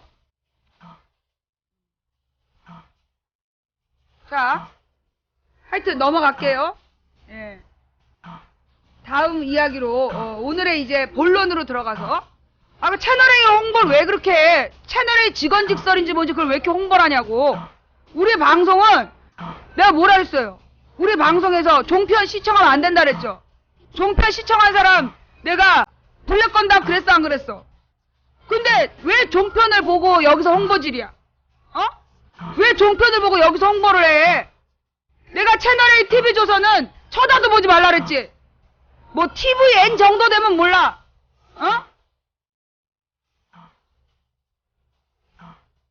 네. 자, 그래서 이제 하던 얘기를 마저 하면 오늘 이야기는요.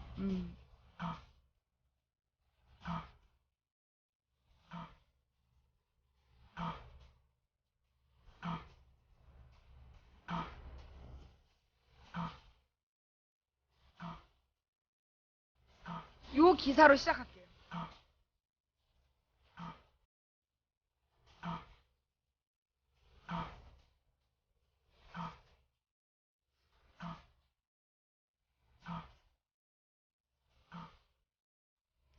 난 이 기사를 보면서 이 기사는 제목이 좀 잘못 뽑힌 것 같아. 독일 15세 소녀의 일침 한국 중학생이 보면 열받겠죠? 아, 음악이 나왔어? 예.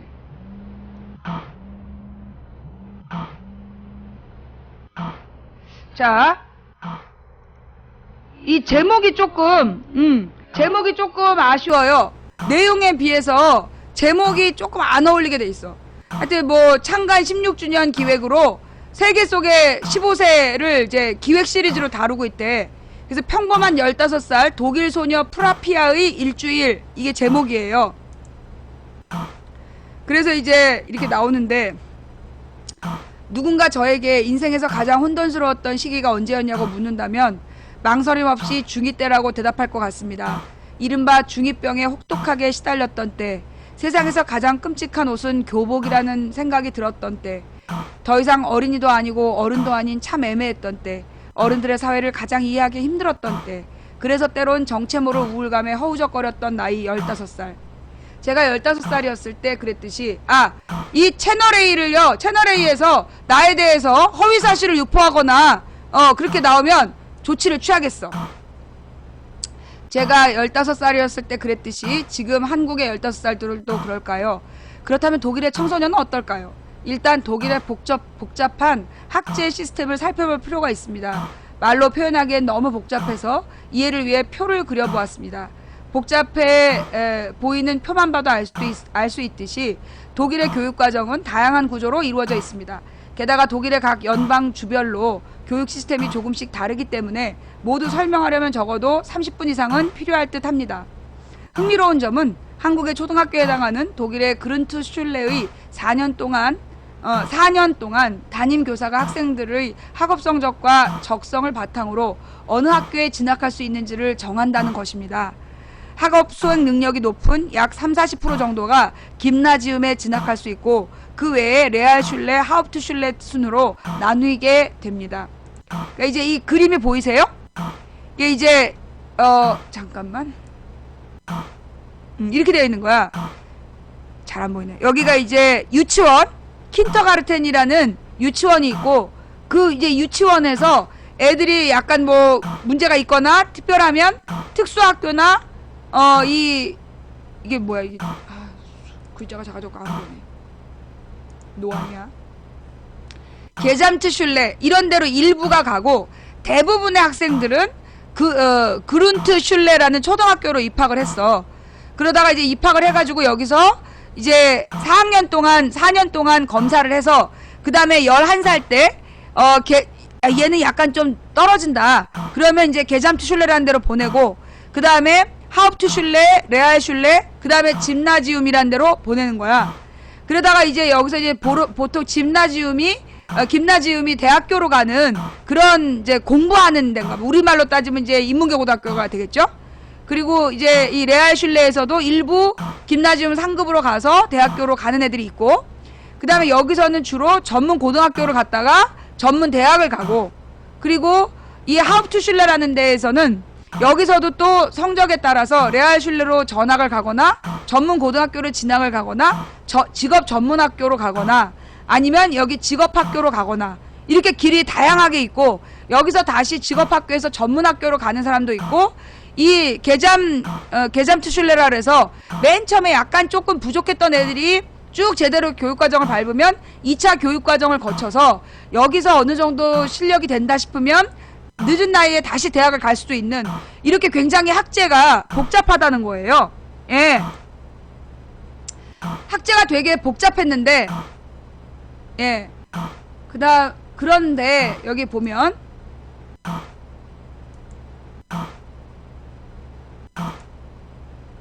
한국으로 따지면 10살, 즉 초등학교 3학년 때부터 향후 진로가 결정된다는 것이지요. 레알슐레 또는 하우프트슐레에 진학하게 될 경우 학생이 적성별로 직업교육을 받을 수 있게 됩니다. 직업학교에 가게 된다면 은행이나 공무원이 될 수도 있고, 이거 봐, 그냥 대학교를 안 가고 이 직업학교에만 가도 은행이나 공무원이 될 수도 있고, 이른바 마에스터, 즉 장인이 되기 위한 길을 걷게 된다. 한편 레알슐레나 하upt슐레에 진학하더라도 학생의 능력에 따라 김나지움으로 옮기거나 아비투어, 즉 이 수능 한국으로 따지면 수능 김나지움 졸업시험인데 이것을 응시할 수 있다. 아비투어는 한국으로 따지면 수능시험과 비교해 볼 수 있다. 하지만 각 연방주별로 시험 유형이 다를 수도 있고 학교별로 교장과 교사에게 시험에 대한 권한을 주기 때문에 한국의 수능과는 많이 다르다. 우리는 이제 전국을 석차를 내잖아. 근데 이제 연방주별로 시험 보는 게 다르다는 얘기예요.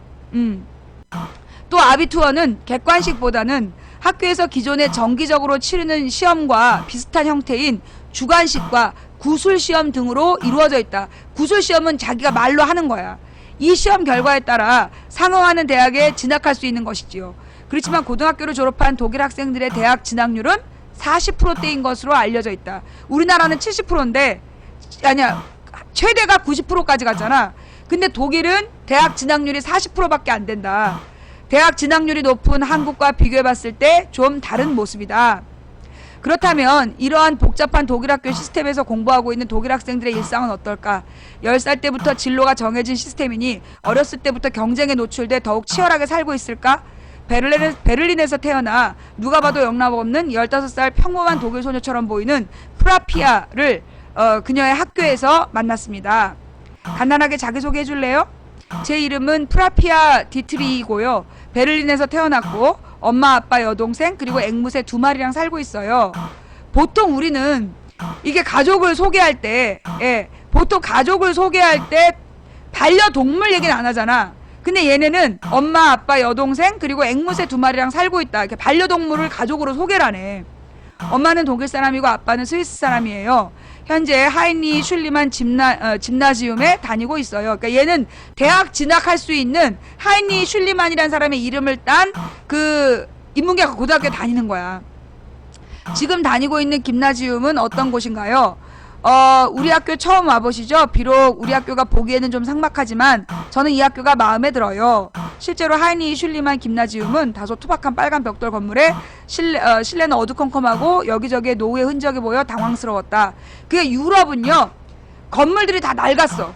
기본적으로 유럽은 건물들이 되게 낡았는데 그 낡은 건물을 아무렇지도 않게 계속 써. 그런데 미국에도 낡은 건물이 있는데 미국은 낡은 건물 버려. 자, 우리 학교 이름이기도 한 하인리 슐리만은 탐험가였어요. 그는 다양한 언어를 섭렵했는데 그래서인지 우리 학교는 외국어 수업을 중요하게 생각해요. 학교마다 다른 거야. 학교에서 고대 그리스어, 영어, 프랑스어, 라틴어, 러시아어, 스페인어를 배워요. 물론 학생마다 배우고 싶은 언어를 선택할 수 있어요. 저는 고대 그리스어가 특히 재밌어요. 참고로 재작년에는 앙겔라 메르켈 총리가 와서 역사 수업을 했어요. 그때 메르켈 총리는 독일 분단에서부터 통일에 이르기까지 역사를 가르쳐줬어요. 와, 확실히 수준이 달라. 제일 좋아하는 과목이나 싫어하는 과목이 있나요? 외국어 수업은 늘 재밌어요. 다양한 언어의 어휘와 문법을 배우는 것도 재밌어요. 하지만 가장 좋아하는 수업은 미술이에요. 무언가를 자유롭고 창의적으로 생각할 수 있다는 것이 멋지지 않아요? 또 싫기보단 재미없는 수업은 자연과학 수업들이에요. 화학, 생물, 물리를 일주일에 총 6교시나 배우거든요. 그 외에 역사, 지리, 윤리, 체육, 국어, 수학, 음악을 배워요. 그 중에 중요한 수업은 국어, 수학, 영어, 라틴어고요. 하지만 역사 수업도 중요하죠. 독일 학교는 늘 역사 하잖아요. 독일도 역사를 중시한대. 학원을 다니거나 과외를 받지 않나요? 학원이 뭐죠? 독일에서는 독일어에는 학원의 뜻을 가진 명사가 없다. 오직 학교라는 뜻의 슐레만 존재한다. 학교가 끝날 때 또 다른 과목을 배우러 다른 학교를 가죠. 실제로 다른 학교를 가요? 이러면서 실제로 프라피아에게 학원이라는 개념을 설명하기 위해 꽤 많은 시간을 할애해야 했다. 그러니까 왜 학교가 끝났는데 또 같은 과목을 배우러 가냐고 물었다는 거야. 학교 수업이 끝난 뒤에는 자유 시간을 가져야죠. 뇌도 좀 쉬고 자유롭게 해줘야 다시 공부할 때 좋지 않을까요? 우리 반에 학생이 총 25명인데 가외를 받는 애들은 한두 명밖에 되지 않아요. 하지만 그 친구들은 외국에서 온 지 얼마 안 돼서 독일어가 서툴러서 가외를 받는 경우예요. 예습을 하기도 하나요? 예습이요? 이 질문을 하고 난 후에도 아차 싶었다. 말하고 난 뒤에야 어리석은 질문이었다는 걸 깨달았기 때문이다. 예습은 또 뭐예요? 그러면서 웃었대. 수업이 끝난 뒤에 선생님께서 다음 시간까지 읽어오라고 하거나 조사를 해오라고 하는 경우는 있어요. 그렇지만 그건 숙제의 개념이죠. 학교 생활을 하면서 학교 성적으로 인한 부담이나 스트레스는 없나요? 학교 생활하면서 스트레스라고 할 건 거의 없어요. 하루 종일 공부하는 것도 아닌걸요. 학년이 올라가면 모르겠지만요. 물론 아비투어를 치를 땐 스트레스를 받겠죠. 하지만 지금까지 배워오고 시험 봐온 형식과 크게 다르지 않으니까 크게 부담으로 느끼진 않아요. 주로 주관식으로 쓰거나 말하기 시험이니까요. 갑자기 공부한다고 되는 것은 아닌 것 같아요. 언론 기사를 통해 가끔 한국 교육에 대해 들었어요. 쪽팔려. 얘도 알아! 독일 15살짜리 우리 한국 교육의 문제점을 아는 거야. 학교가 끝난 후에도 계속 공부를 열심히 한다고. 한국 학생들은 스트레스를 많이 받나요? 예. 학교 수업이 끝난 뒤에 보통 뭘 하나요? 요일마다 달라요. 요일마다 숙제가 끝나는 시간이 다르거든요. 월요일에는 오후 2시 30분에 수업이 끝나요. 학교 끝나자마자 하는 일 중 제일 중요한 건 밥 먹는 거예요. 내 생각도 그래. 그 다음엔 대부분 1시간 동안 컴퓨터를 해요. 메일과 페이스북, 블로그 등을 확인하죠. 음악도 듣고요. 그 다음에 숙제를 해요. 아무리 길어도 오후 5시에는 끝내요. 매주 월요일 오후 6시 토론 모임이 있거든요. 교회에서 모이는데 예배를 보거나 종교적 행사를 하는 건 아니고 같이 밥을 먹고 공유하고 싶은 음악을 듣거나 사회 문제에 대해 토론을 해요. 이 시간은 늘 재미있어요. 그 모임에서는 어떤 주제로 토론하나요? 다양한 것이요. 얼마 전에 있었던 프랑스 파리 테러 사건이라든지 인종차별이라든지 환경 문제라든지 전 특히 팔레스타인과 이스라엘 관계에 대해 관심이 많아요. 작년에 교환학생으로 이스라엘에 다녀왔었거든요. 그저 남의 나라 민족 간 분쟁이 아니라 당장 나와도 관계될 수 있는 문제라는 걸 교환학생으로 있는 동안 생각하게 됐어요. 다른 요일에는 방과 후에 뭘 하나요? 화요일에는 학교가 끝난 후에 테니스를 치러 가요. 겨울에는 실내에서, 여름에는 야외에서. 저 테니스 잘 치거든요. 테니스 치는 건 정말 중요해요. 운동을 규칙적으로 하는 건 중요하잖아요. 그리고 수요일에는 대부분 여가를 즐겨요. 친구들을 만나서 밥도 먹고 요리도 하고 빵도 구워요. 하지만 모두 채식으로요. 전 채식주의자예요. 공장식 축산업은 정말 문제가 많다고 생각해요. 또 수요일에는 가끔 마음 맞는 친구들과 사진 촬영을 하러 가요. 사진들을 모아서 직접 앨범을 만들기도 하고요.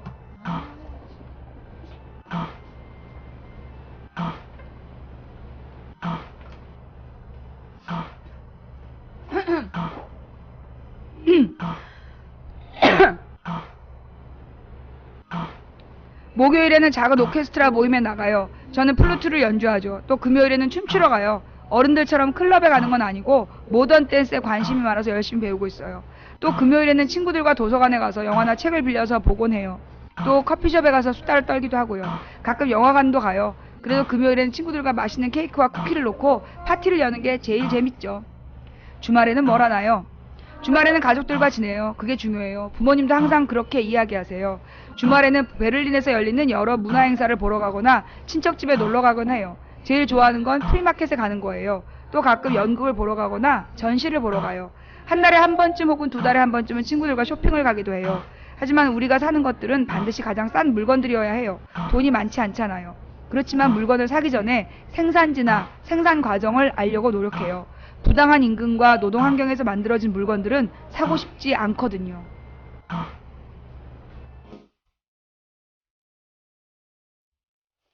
미안합니다. 예. 내가 1000명을 고소했잖아. 아직도 많이 남았나봐. 자, 하던 얘기 마저 할게요. 이쪽.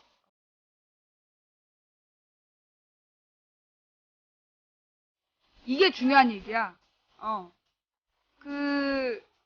얘네들이 쇼핑을 할 때 가장 싼 물건을 사면서도 물건을 사기 전에 생산지나 생산 과정을 알려고 노력해요.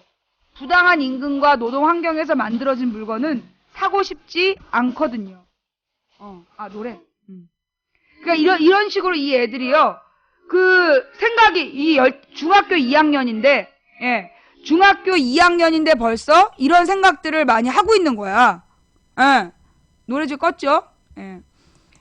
부모님과는 주로 어떤 이야기들을 하나요? 그냥 평범하고 일상적인 이야기들이요.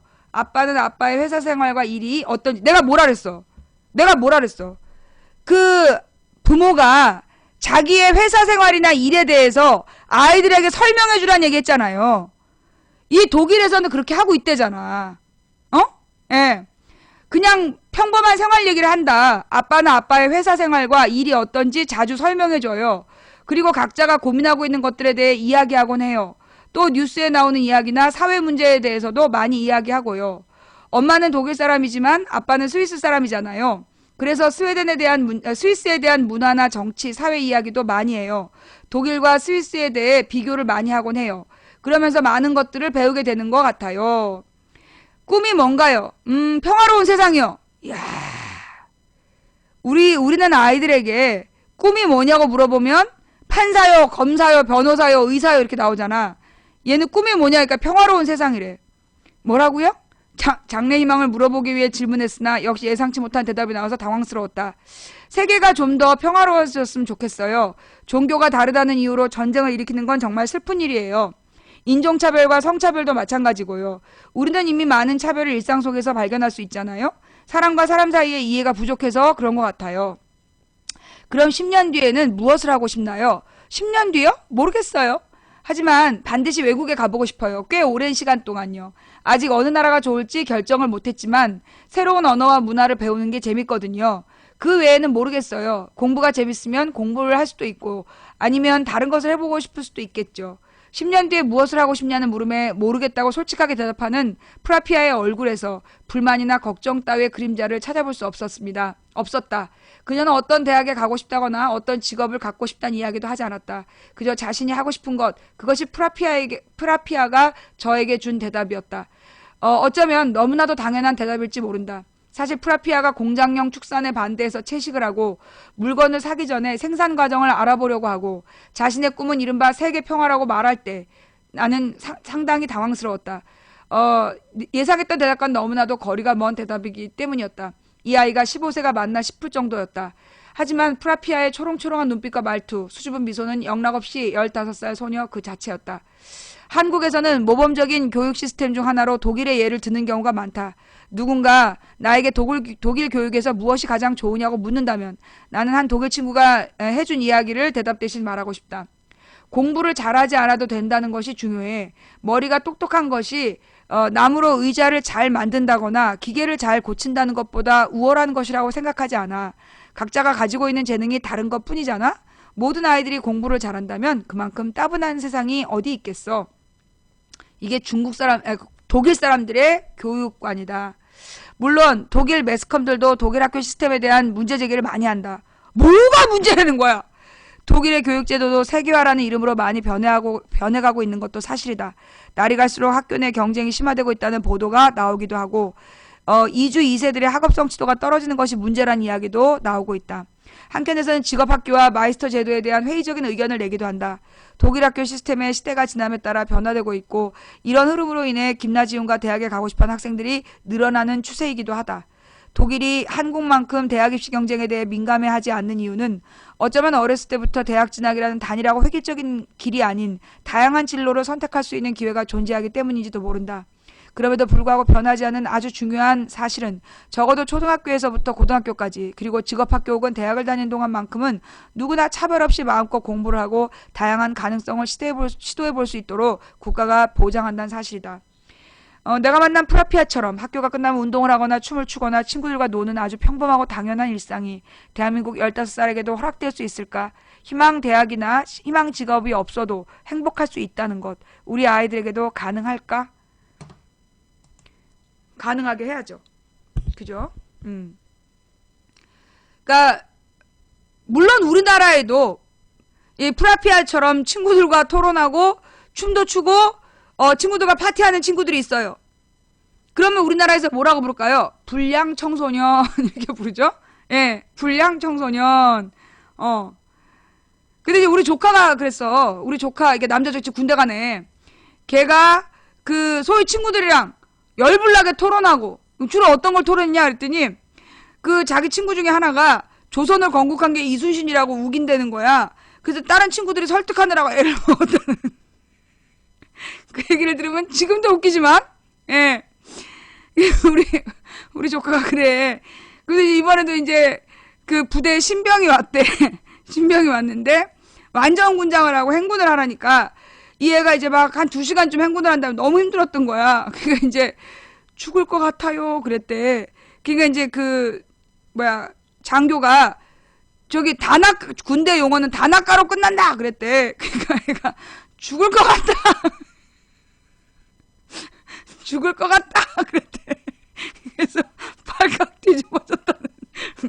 하여튼 근데 우리 조카는 얘가 이 획일적인 교육에 늘 바깥에 있었기 때문에 얘는 굉장히 임기응변 능력이 뛰어나고 아르바이트를 하면서도 사장님을 구슬러서 맛있는 것을 얻어먹는 그런 아이이기 때문에 물론 우리 조카는 대학을 못 갔죠.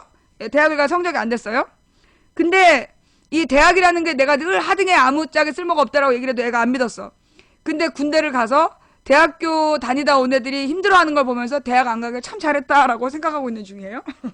근데 이게 이 독일 15세 소녀처럼 살아야 정상인데 이게 지금 1990년대 이후 1991년부터 전 세계가 미쳐 돌아가는 거야. 25년 동안 이렇게 좋은 교육 제도를 가지고 있었던 독일까지도 무한 경쟁 시스템으로 아이들을 몰아가고 있다는 거예요. 굉장히 뭔가 잘못되고 있다는 거죠. 심각하게. 근데 그러니까 이게 보니까 그러는 거야. 아이폰이 이번에 아이폰을 팔 때 우리나라에서 삼성이 전화기 팔았던 그 술책 그걸 그대로 적용하더라고. 약정을 잡고 그 약정을 하는 사람에게만 싸게 파는, 실제로는 굉장히 그러면서 싸게 파는 척하지만 실제로 되게 비싸게 팔아먹는 그거를 삼성의 그 전술을 아이폰이 그대로 배워갖고 이걸 세계 시장에 그걸 써먹더라고. 미국도 그래서 아이폰 되게 비싸졌다는 거야. 그리고 사실 이게 일본이나 우리나라 같은 경우가 이런 식으로 무조건 순종적으로 그 획일적인 목표에 따라서 막 애들을 밀어붙이는 그런 교육이잖아. 그게 일본에서 배운 거야. 우리나라가 그 일제고사 보고 막 그 전국 석찬에서 애들 들들 볶아대는 거, 그게 일본에서 건너온 거예요. 그래서 일본이 굉장히 이 청소년 자살률이 높았어. 그래서 일본에서는 어느 일부 지역에서 이건 좀 아닌 것 같다 이래가지고 교육 개혁이 일어나고 있다고 들었거든요. 그러면서 일본의 청소년 자살률이 줄어들고 있다고 그랬어. 근데 지금은 우리나라가 가장 그 획일적 체제로 애들을 괴롭히고 있는 나라야. 그런데 이런 시스템이 국민을 좀비로 만드는 데 유리하다고 판단한 것 같아.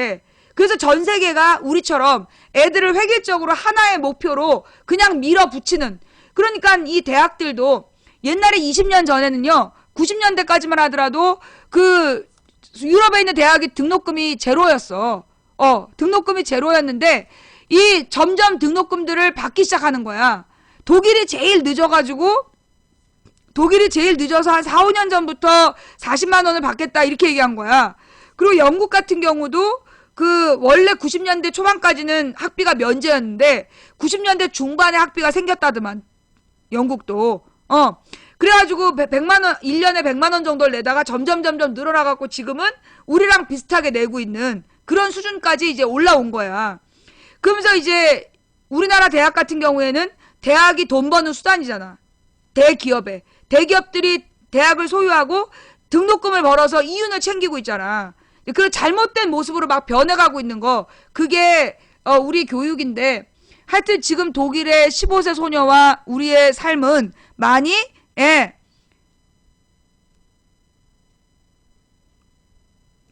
나를 조사해야 된다고 떴어?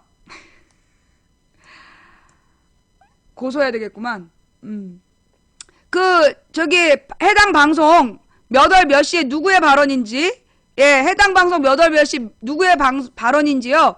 그 내용을 저한테 메일로 보내주세요. 메일로 보내주시면 제가 법적인 조치를 취하도록 하겠습니다. 매너 채팅 좀 해라. 형 187에 58kg. 187cm에 58kg면 그거 훅 불면 넘어지는 몸매 아니야? 87cm에 58kg는 못 써. 무슨 힘이 있다고 그걸 자랑이라고 써놓고 그래. 소통을 외치면서 강퇴하고 고소하죠. 나는 채널A랑 소통한 적 없어. 자, 지금 채널A 고소한다는데 네가 왜, 뭐 채널A가 우리 시청자야? TV조선 저격수다에서 망치 부인을 잠깐만. 잠깐만. 나 그러면 오늘 채널A하고 TV조선하고 둘 다 나온 거야? 진짜야? 지금 TV조선 저격수인가에서도 망치 부인을 조사해야 된다라고 나오고, 그 그 다음에 채널A에서도 내가 나온 거야? 와, 대단한데? 나 진짜 지금 두 개 족보에서 나를 저보다 조사해야 된다고 떴어? 어? 아니, 근데 왜 이렇게 시청률은 안 올라가? 거봐, 채널A TV조선 보는 사람이 없다니까? 아니, 내가 생방송을 하는 이 시간에 채널A TV조선에서 얘기가 나왔으면, 뭐, 시청자가 한 몇만 명 몰려와야 되잖아. 아무도 안 봐. 채널A TV조선이 지금 아무도 안 보니까 우리 시청자 뽑아가려고. 우리 시청자들 지금 뺏어가려고. 아니, 지금 무슨 아프리카의 신입방장도 아니고, 아프리카에 새로 생긴 방장들이 괜히 나한테 시비 걸어가지고 막 우리 시청자들 막 철없는 시청자 한 100명 끌어가는 게 목표잖아. 아니, 근데 어떻게 채널A TV조선은 그래? 내가 나왔는데도 어떻게 시청률이 안 늘어? 생방송 중에 언급을 했으면, 이 아프리카의 망치부인 보러 한 10,000명은 와줘야 되는 거 아니야? 나 이거 이게 지금 이제 아프리카하고 채널A TV조선이 지금 경쟁 중인가 봐. 그래요? 자, 우리 할머니, 할아버지들이 채널A TV조선 보고 우리 쪽으로 많이 넘어와야 되는데. 그죠? 예. 하여튼 해당 내용에 대해서는요. 예, 해당 내용에 대해서는 제가 법적 조치를 하겠습니다. 네. 그러니까 종편 보는 사람이 100명 정도밖에 안 되나 봐. 근데 시청률이 안 들어, 시청률이. 채널A TV조선에서 야, 망치 부인이 인지도가 없는데 왜 채널A TV조선에서 나를 조사하자고 그러겠어. 인지도도 없고 내가 중요한 인물도 아니면 왜 조사하자고 그러겠어. 딱 보면 몰라? 야, 날 왜 조사를 하겠대? 나의 남자 관계? 아니면 뭐 나의 대학 시절? 뭘 조사하겠다는 거야?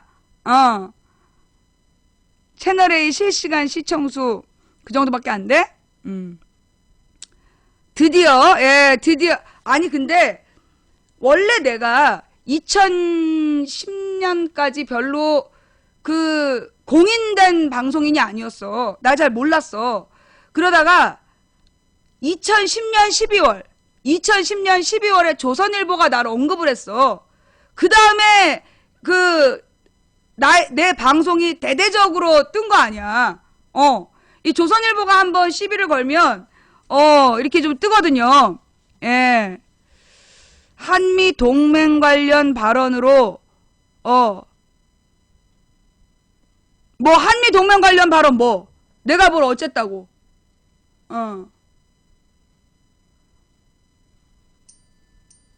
이게 뭐라는 거야?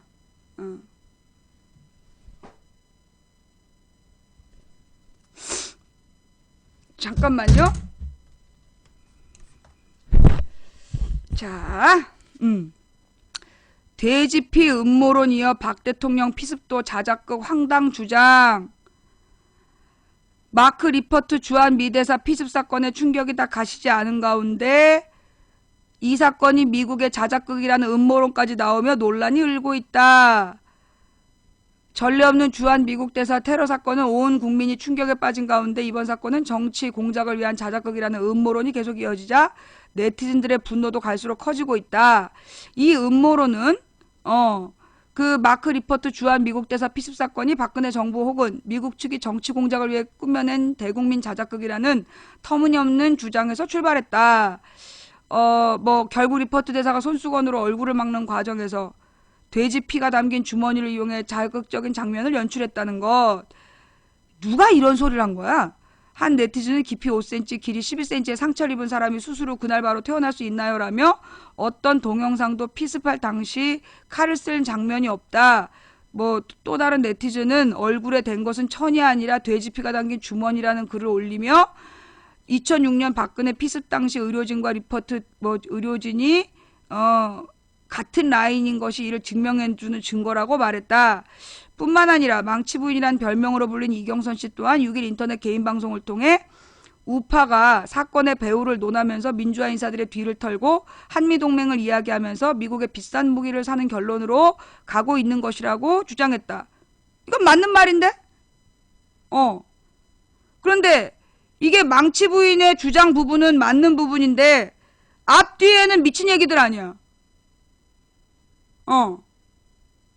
그 앞뒤에는 미친 얘기들 사이에 내 얘기를 끼워 넣은 거야? 예, 네티즌들 사이에서는 이 같은 글이 올라오자 네티즌들 사이에서는 음모론이 퍼지고 있다며 이 모든 주장은 소설에 불과하다. 그러면서 욕을 하고 있다. 음모론도 이 정도면 정신병 수준이다. 뭐 정말 뇌를 해부해보고 싶은 누구한테 이렇게 얘기한 건데 이게 나한테 달린 댓글이야? 이게 지금 나에 대해서 다음 이용자 이런 애들이 나에 대해서 얘기한 거야? 뭔 얘기하는 거야 지금? 지금 그러니까 엉뚱한 얘기들하고 나를 내 이름을 갖다 언급을 해가지고 이게 한번 뭐 이렇게 섞어보자는 거야? 이게 뭐야? 이게 채널 A야? TV조선이야? 에이씨. 데일리안이잖아! 지금 보니까 지금 이제 데일리안 TV조선 채널A 지금 총 공격을 하는 거야 나한테? 이제 막 이렇게 짜깁기를 해가지고 야 지금 한번 이제 나한테 들이대보겠다. 내가 이래서 꿈을 꿨구나. 그러니까 이게 지금 조선일보 야 잠깐만 그럼 내가 한번 검색을 해볼까? 지금 조선일보 채널A 조선일보 채널A 데일리안 전부 다 지금 이제 나에 대해서 언급을 했다 이거야? 뉴스 어디 갔어? 뉴스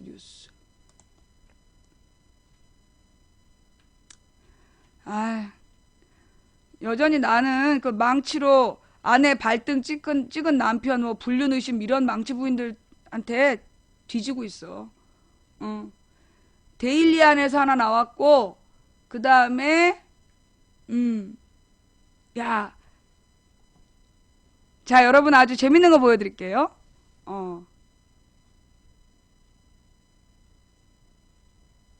이게 지금 이제 내 이름을 팔아서 우리 시청자들한테 관심 끌고 싶은 거야.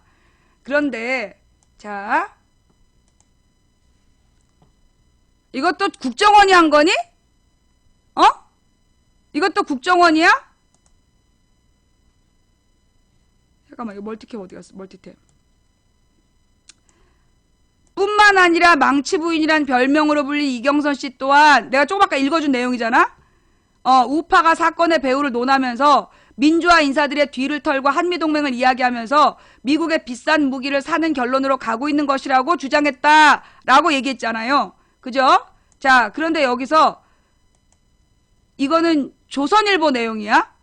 조선일보 내용에서 아주 흡사한 내용으로 흡사한 내용으로 쓰다가 별명이 망치 부인으로 알려진 이경선 씨는 지난 6일 인터넷 개인 방송을 통해 우파가 사건의 배후를 논하면서 민주화 인사들의 뒤를 털고 한미동맹을 이야기하면서 미국의 비싼 무기를 사는 결론으로 가고 있는 것이라고 주장했다. 기사가 똑같아. 데일리안하고 조선일보하고 기사 내용이 똑같아. 이거 국정원이 만들었구만 이거. 이 씨는 2012년 뭐 총선을 앞두고 야권 후보 단일화에서 벌어졌을 때 허위 사실을 퍼뜨려 선거법 위반 및 명예훼손 혐의로 징역 14개를 선고받고 법정 구속됐던 인물이다. 그의 남편은 새정치민주연합 소속 서울시 의원이다. 이거 내가 지금 얘네들의 공격의 최전선에 쓴 거야? 지금 여러분 내가 보여드린 게 이게 지금 이건 데일리안 기사예요. 요건 데일리안 기사이고 요건 조선일보 기사인데 글자가 똑같아. 데일리안은 앞뒤로 쓸데없는 뭐 네티즌 얘기가 나오고 조선일보는 나와 우리 신랑을 엮어서 야, 나 이렇게 대단한 인물이야? 두 개 났구나. 예. 지금까지는 이제 망치 부인에 대한 이야기가 현재는 지금 두 개가 난 것 같고, 그리고 이제 채널A TV조선에서 지금 뭐 TV조선에서 나를 조사해봐야 된다라고 이야기했고, 그리고 지금 채널A에서 그 나를 언급했고,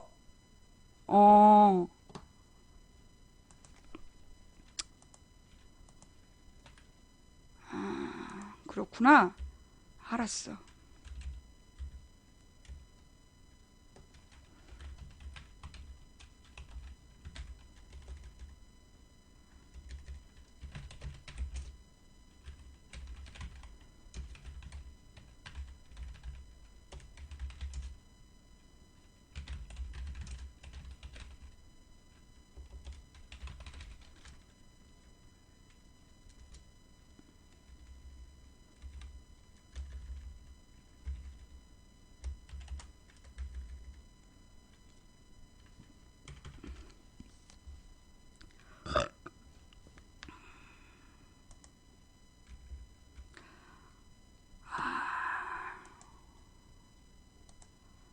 종편과 조선 데일리 시리즈가 망치 부인 총공격.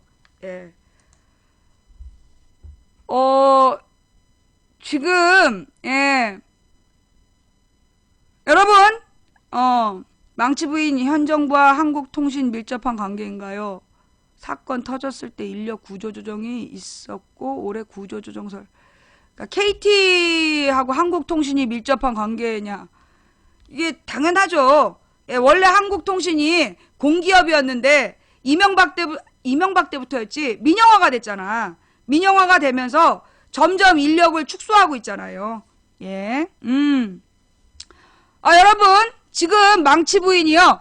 채널A TV조선에서 채널A TV조선, 데일리한 조선일보 무려 4군데에서 지금 망치 부인에 대해서 뭐 조사를 해야 되겠다. 뭐 이러면서 지금 공격이 들어왔답니다. 예. 그러니까 이제 허위 사실로 구속됐던 인물이다. 그러니까 그 뒤에 무죄 받았다는 얘기는 안 쓴 거죠. 의도적인 왜곡이죠. 예. 이경선이라고 나온다. 자, 여러분 그 나를 언급한 인물 띄워주지 마세요. 예. 나를 언급한 인물에 대해서는요. 언급하지 말고 프로그램 이름도 얘기하지 마. 내가 볼 때 이거는 지네 프로 홍보하려고 그래. 우리 시청자들한테 지네 프로 홍보하려고 그러는 거니까 프로그램 이름도 얘기하지 말고 언급한 그 방송인도 띄워주지 마. 그거 괜히 띄워주는 거야. 그거 나를 팔아가지고 아프리카에서도 해마다 그랬어. 해마다. 고소 내가 알아서 할 테니까 해당 자료를 녹화 떠서 메일로 보내주세요. 예. 해당 자료를 녹화 떠서 메일로 지금 보내주시고요. 예, 알았어요. 내가 신고할 테니까 그 조용히 그 내용은 녹화 떠서 메일로 보내주시면 감사하겠습니다. 예. 아니 아프리카에서도 이제 새로 그 방장들이 나타나면 아프리카에서도 새로 방장들이 나타나면 나한테 뭐 한판 붙자 그래.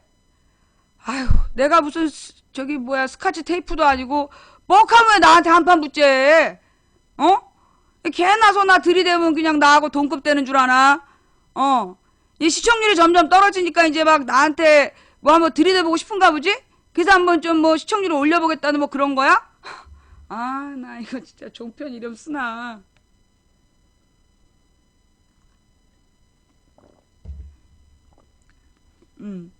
우리 방송보다 시청률이 안 나오니까 열받아서 그래? 예. 아니, 근데 얘네 동원력이 왜 이래? 응? 아니, 채널A TV조선에서 동시에 나를 언급했는데, 어떻게 시청률이 이렇게 안 올라? 뭐, 채널A TV조선 보는 사람들이 그렇게 없어?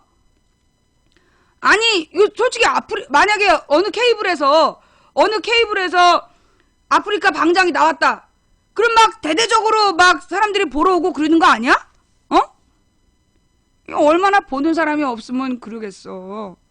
그러니까 이게 우리 시청자들 빼가려는 거라니까. 이게 이제 우리 시청자들 빼가려는 거야. 지네 시청률 안 나오니까. 꼭 그러면 이제 우리 방송 듣는 시청자들 중에 뭐 누가 우리 망치 부인을 욕해?